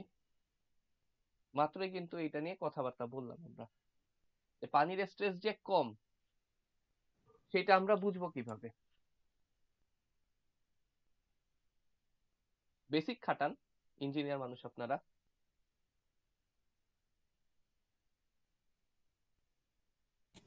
ভাই সিপেজের মাধ্যমে। তো এই জন্য যেটা হচ্ছে যে পানি যেহেতু স্ট্রেস যেটা দেয় সেটা আসলে নেগলিজিবল, এই জন্য আমরা যেটা করি যে কোথাও স্ট্রেংথ যদি আমরা ক্যালকুলেট করতে চাই তাহলে আমরা এই এফেক্টিভ স্ট্রেস নিয়ে কাজ করি, অর্থাৎ সয়েলের একার যে স্ট্রেস সেটা নিয়ে কাজ করি। তো এফেক্টিভ স্ট্রেসের এটা হচ্ছে গিয়ে এরকম যে টোটাল স্ট্রেস মানে হচ্ছে সয়েলের স্ট্রেস প্লাস ওয়াটারের স্ট্রেস। তো এফেক্টিভ স্ট্রেস তার মানে কি হচ্ছে টোটাল স্ট্রেস মাইনাস পোর ওয়াটার প্রেসারের জন্য যে স্ট্রেসটা আসে সেইটা, পোর ওয়াটার প্রেসার। তো এই হচ্ছে কি আমাদের মূল ব্যাপারটা যে এত। তো এই জন্য যেটা হচ্ছে যে আমরা কোথাও যদি স্ট্রেস মাপতে চাই, কিউ, কিউ মানে হচ্ছে গিয়ে গামা ইন্টু এইচ, তাহলে এটার ই কত হবে? এটা যদি এইচ হয় আর যদি ধরেন এখানে পানি আছে তাহলে এখানে গামা ডাব্লিউ হচ্ছে গামা ডাব্লিউ ইন্টু এইচ। তাহলে এফেক্টিভ স্ট্রেস কত হবে? এফেক্টিভ স্ট্রেস হবে হচ্ছে sigma prime equal to sigma minus U equal to হচ্ছে কত? Gamma H minus gamma W H, মানে হচ্ছে gamma minus gamma W into H. Gamma minus gamma W কে আমরা বলি হচ্ছে গামা প্রাইম এইচ, এটাকে আমরা বলি হচ্ছে গামা, যেটা এটাকে আমরা বলি হচ্ছে স্যাচুরেটেড ইউনিট ওয়েট অথবা ওয়েট ইউনিট ওয়েট অথবা ময়েস্ট ইউনিট ওয়েট। আর গামা প্রাইম যেটা এটাকে আমরা বলি হচ্ছে সাবমার্জড ইউনিট ওয়েট। অর্থাৎ সাবমার্জড অবস্থায় পানির ইউনিট ওয়েট কি? কোন বস্তু পানিতে ডুবাইলে কি সে হালকা হয়ে যায়, তাই না? কোন বস্তু পানিতে ডুবাইলে সে হালকা হয়ে যায়, এই জন্য এটাকে আমরা বলি হচ্ছে সাবমার্জড ইউনিট ওয়েট। বুঝা গেল? অনেক কিছু কিন্তু এই একটা অল্প জিনিসের মধ্যে দিয়ে কিন্তু অনেক কিছু বোঝা যায়, এই জন্য সবগুলা জিনিস একবারে বুঝাইলাম। কি বুঝা গেল নাকি? আচ্ছা, তো এখানে দেখেন বিভিন্ন রকম ম্যাথ দেওয়া আছে যে কোন একটা ইসে প্রেসার কতটুকু আমার বলেছে হচ্ছে যে এই টোটাল 15 ফিট ডেপথে আমার টোটাল এফেক্টিভ প্রেসার বের করতে হবে, যার মধ্যে প্রথম 2 ফিটে এতটুকু, 6 ফিটে এতটুকু, 7 ফিটে এতটুকু, এবং এখানে কিলোনিউটন পার মিটার কিউব দেওয়া আছে। তো আমাদের এইটা একটা মনে রাখতে হবে, যখন আমার ফিট ইউনিটে কাজ করতে হয় তখন এফপিএস ইউনিটে সব থাকবে, আর যখন আমি এটাকে দেখেন কিলোনিউটন পার মিটার কিউব, এটা এসআই ইউনিটে আছে তখন আমাদের এই জন্য এটাকে মিটারে নেওয়া লেগেছে। তো এখানে আপনি দুইটা করতে পারতেন, যে কিলোনিউটন পার মিটার কিউবকে পিসিএফ এ নিয়ে যেতে পারতেন, অথবা ফিটটাকে মিটারে নিয়ে যেতে পারতেন। যেহেতু ফিট আর মিটারের কনভার্সনটা আমাদের মনে রাখা সহজ এবং ফ্রিকোয়েন্টলি ইউজ হয়, যে 1 মিটার মানে হচ্ছে 3.28 ফিট, এই জন্য আমরা কি করেছি যে ফিটটাকে মিটারে নিয়ে অঙ্কটা সলভ করেছি। তো প্রথম এটার জন্য প্রেসার কত হবে, গামা ইন্টু এইচ, তারপরেরটার জন্য গামা ইন্টু এইচ, তারপরেরটার জন্য গামা ইন্টু এইচ, এটা হচ্ছে টোটাল। আর পানি আছে হচ্ছে এই লেয়ারে, তার মানে এইটুকুর মধ্যে পানি আছে। তাহলে পানির জন্য কি করব, পানির জন্য হচ্ছে 9.81 হচ্ছে পানির ইউনিট ওয়েট। সয়েলের ইউনিট ওয়েট চেঞ্জ হয় কিন্তু পানির ইউনিট ওয়েট তো চেঞ্জ হবে না, তাই প্রথম H1 আর এটা হচ্ছে তারপরে H2, এই দুইটা, তাহলে টোটাল ওয়াটার প্রেসার হচ্ছে গামা ওয়াটার ইনটু এই টোটাল হাইট বললে এইটা পাই। তাহলে এফেক্টিভ প্রেসার হচ্ছে 88 বিয়োগ 38, তাহলে আমার এফেক্টিভ প্রেসার হচ্ছে 49.89। তো বোঝা গেল অঙ্কটা। এইটার উপরেই আমাদের আসলে মূল সয়েলের যে মেকানিক্সটা, মানে স্ট্রেসের যে ব্যাপারগুলা বা সয়েলের কি বলবো ডিজাইনের যে ব্যাপারগুলো, এইগুলা ডিপেন্ড করে। কি বোঝা গেল নাকি? ওকে, ঠিক আছে, তাহলে আমরা আগাই। এবার আসে হচ্ছে স্ট্রেস ডিস্ট্রিবিউশন। আচ্ছা, স্ট্রেস ডিস্ট্রিবিউশনটা কি, ধরেন আমার এইখানে একটা বিল্ডিং আছে, বিল্ডিং এর নিচে ফাউন্ডেশন, এই ফাউন্ডেশনটা কি করে সয়েলের মধ্যে স্ট্রেস ছড়ায় দেয়। সেটা কিভাবে ছড়ায়, এটা হচ্ছে এরকম প্রেসার বাল্বের মাধ্যমে ছড়ায়। অর্থাৎ এটাকে যদি আমরা আরেকটু জুম ইন করি, জুম ইন করলে দেখা যাবে যে এটা যদি আমার ফাউন্ডেশনটা হয় তাহলে সে এইভাবে করে সয়েলের মধ্যে লোডটাকে ডিস্ট্রিবিউট করে, অর্থাৎ যে এরিয়া থেকে তার চারিদিকে এরকম ছড়াই দিতে থাকে। এই যে স্ট্রেস ডিস্ট্রিবিউশন করে, এইটাকে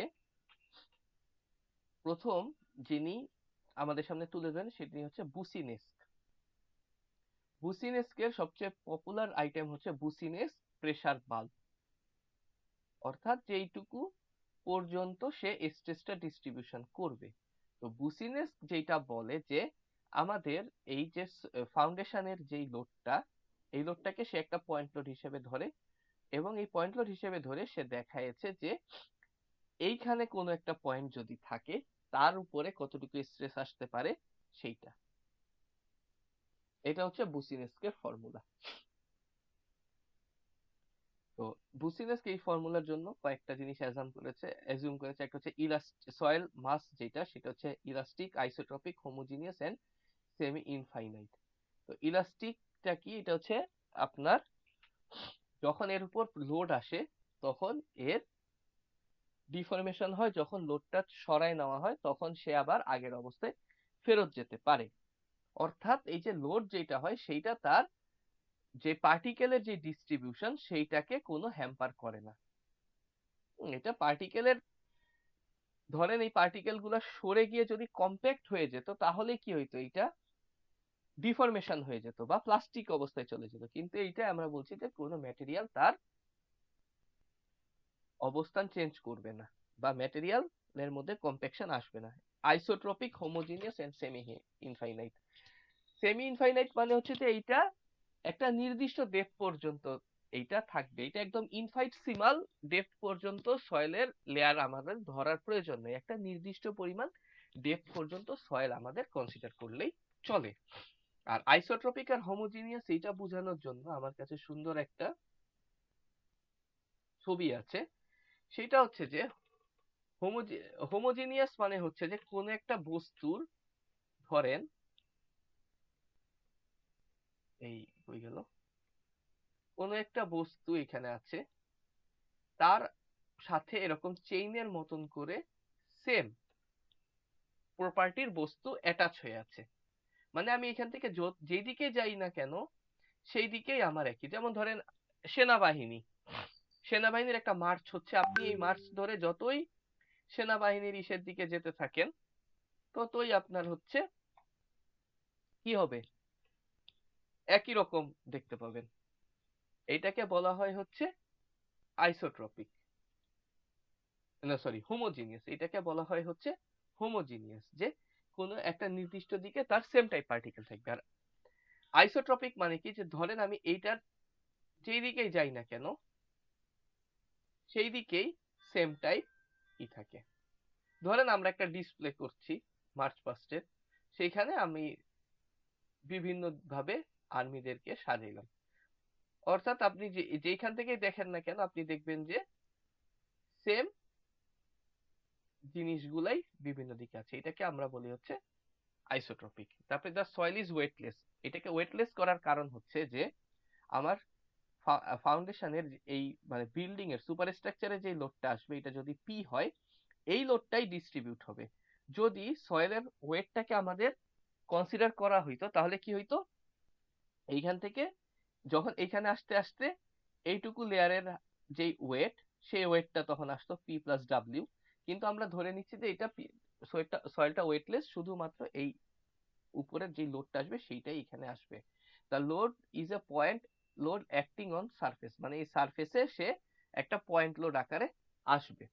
এইটাই হচ্ছে কি মূলত বুসিনেস্কের ফর্মুলা। তো বুসিনেস যেটা বলছে যে এইখানে যদি আমার ফাউন্ডেশনের লোডটা হয় তাহলে এইখানে তার বরাবরের নিচের দিকে কোন একটা নির্দিষ্ট ডেপথে কি পরিমাণ স্ট্রেস আসবে সেটা আমরা বের করতে পারবো। এবং বুসিনেস্কের ফর্মুলা আরেকটু এক্সপানশন করে উনি দেখান যে আমি যদি এইখানেও কোন একটা পয়েন্ট নেই, যেটা হচ্ছে আমার এই সেন্ট্রাল লাইন থেকে আর ডিস্টেন্স দূরে, তার জন্য আমি স্ট্রেস কতটুকু আসবে সেটা পাবো। তো এই স্ট্রেস এর ভ্যালুটা হচ্ছে এই সূত্র দিয়ে উনি দেখিয়েছেন, QZ by I Q by Z square into IB. IB হচ্ছে বুসিনেস্ক স্ট্রেস কোএফিসিয়েন্ট। এই স্ট্রেস কোএফিসিয়েন্টটা হচ্ছে কি এই পুরা এটার মধ্যে। তো বিভিন্ন বইতে এরকম আর আর জেড এর রেশিওর উপর ভিত্তি করে আইবির ভ্যালুটা দেওয়া থাকে। এটা বিএম দাসের বইতেও পাবেন, নিশও পাবেন। তো এটা হচ্ছে Boussinesq formula for point load. তারপরে আছে Boussinesq formula for line load. Line লোডের জন্য সূত্রটা হচ্ছে এইরকম। তারপরে এইটা হচ্ছে কি এরিয়া লোড। প্রথমটা হচ্ছে পয়েন্ট লোড, তারপরে এটাকে আরো যখন সফিস্টিকেটেড হয়ে যায় করেছে তখন এটাকে ধরে নিচ্ছে যে এটা একটা ওয়াল ফাউন্ডেশন যদি হয়, ওয়াল ফাউন্ডেশন তো আমরা জানি, বা এটাকে আমরা বলি কি স্ট্রিপ ফাউন্ডেশন বা ওয়াল ফাউন্ডেশন। এইটার জন্য যেটা হয় যে এই ওয়ালের এটাকে আমরা লিনিয়ার ধরে নিই, কিন্তু যখন আমরা রেক্ট্যাঙ্গুলার ফাউন্ডেশন করি সরি অথবা ম্যাট ফাউন্ডেশন করি তখন তো এটা লিনিয়ার ধরা যাবে না, তখন এটা কি করতে হবে এরিয়া লোড হিসেবে কাউন্ট করতে হবে। তারপরে এটাকে এরিয়া লোড হিসেবে দেখা যাচ্ছে। তো এইগুলাও এই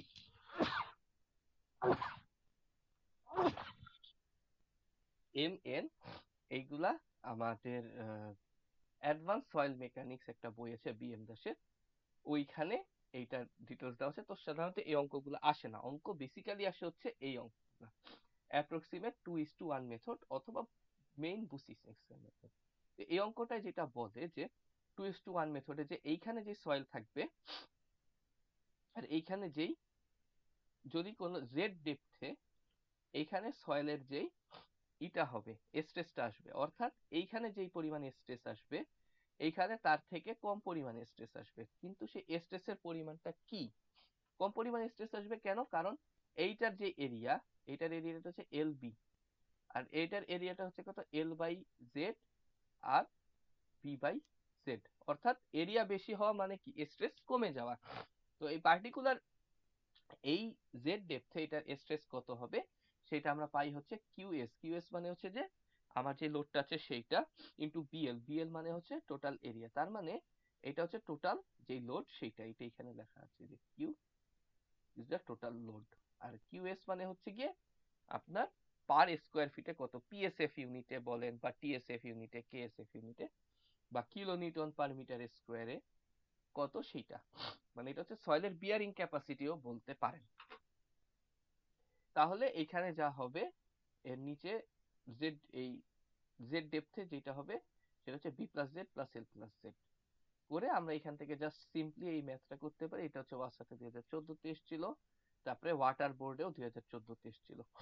তো এইখানের ক্ষেত্রে এই 2:1 মেথডের একটা ড্রব্যাক হচ্ছে যে এইটা শুধুমাত্র এই সেন্টার লাইনে কতটুকু স্ট্রেস আছে সেইটাই আমাদেরকে বের করতে হেল্প করে, কিন্তু বুসিনেস্কের ফর্মুলা কি যে সেন্টার লাইনের আশেপাশেও বের করতে হেল্প করে। তো এইটা বেশি আসে, বুসিনেস্কটা খুব রেয়ারলি আসে।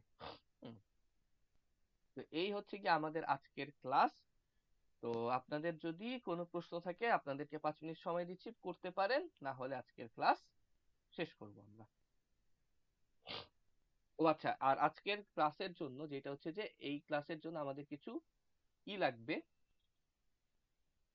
এই কি বলে বই লাগবে।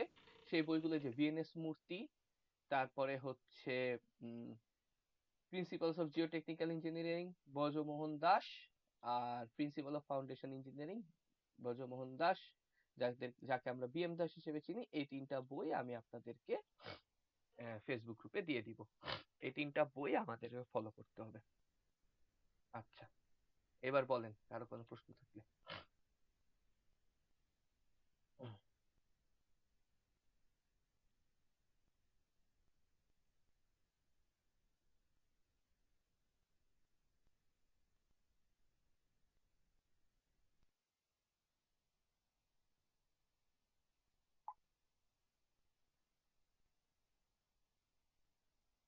আচ্ছা, যেহেতু কারো কোনো প্রশ্ন নাই আমি শেষ করছি।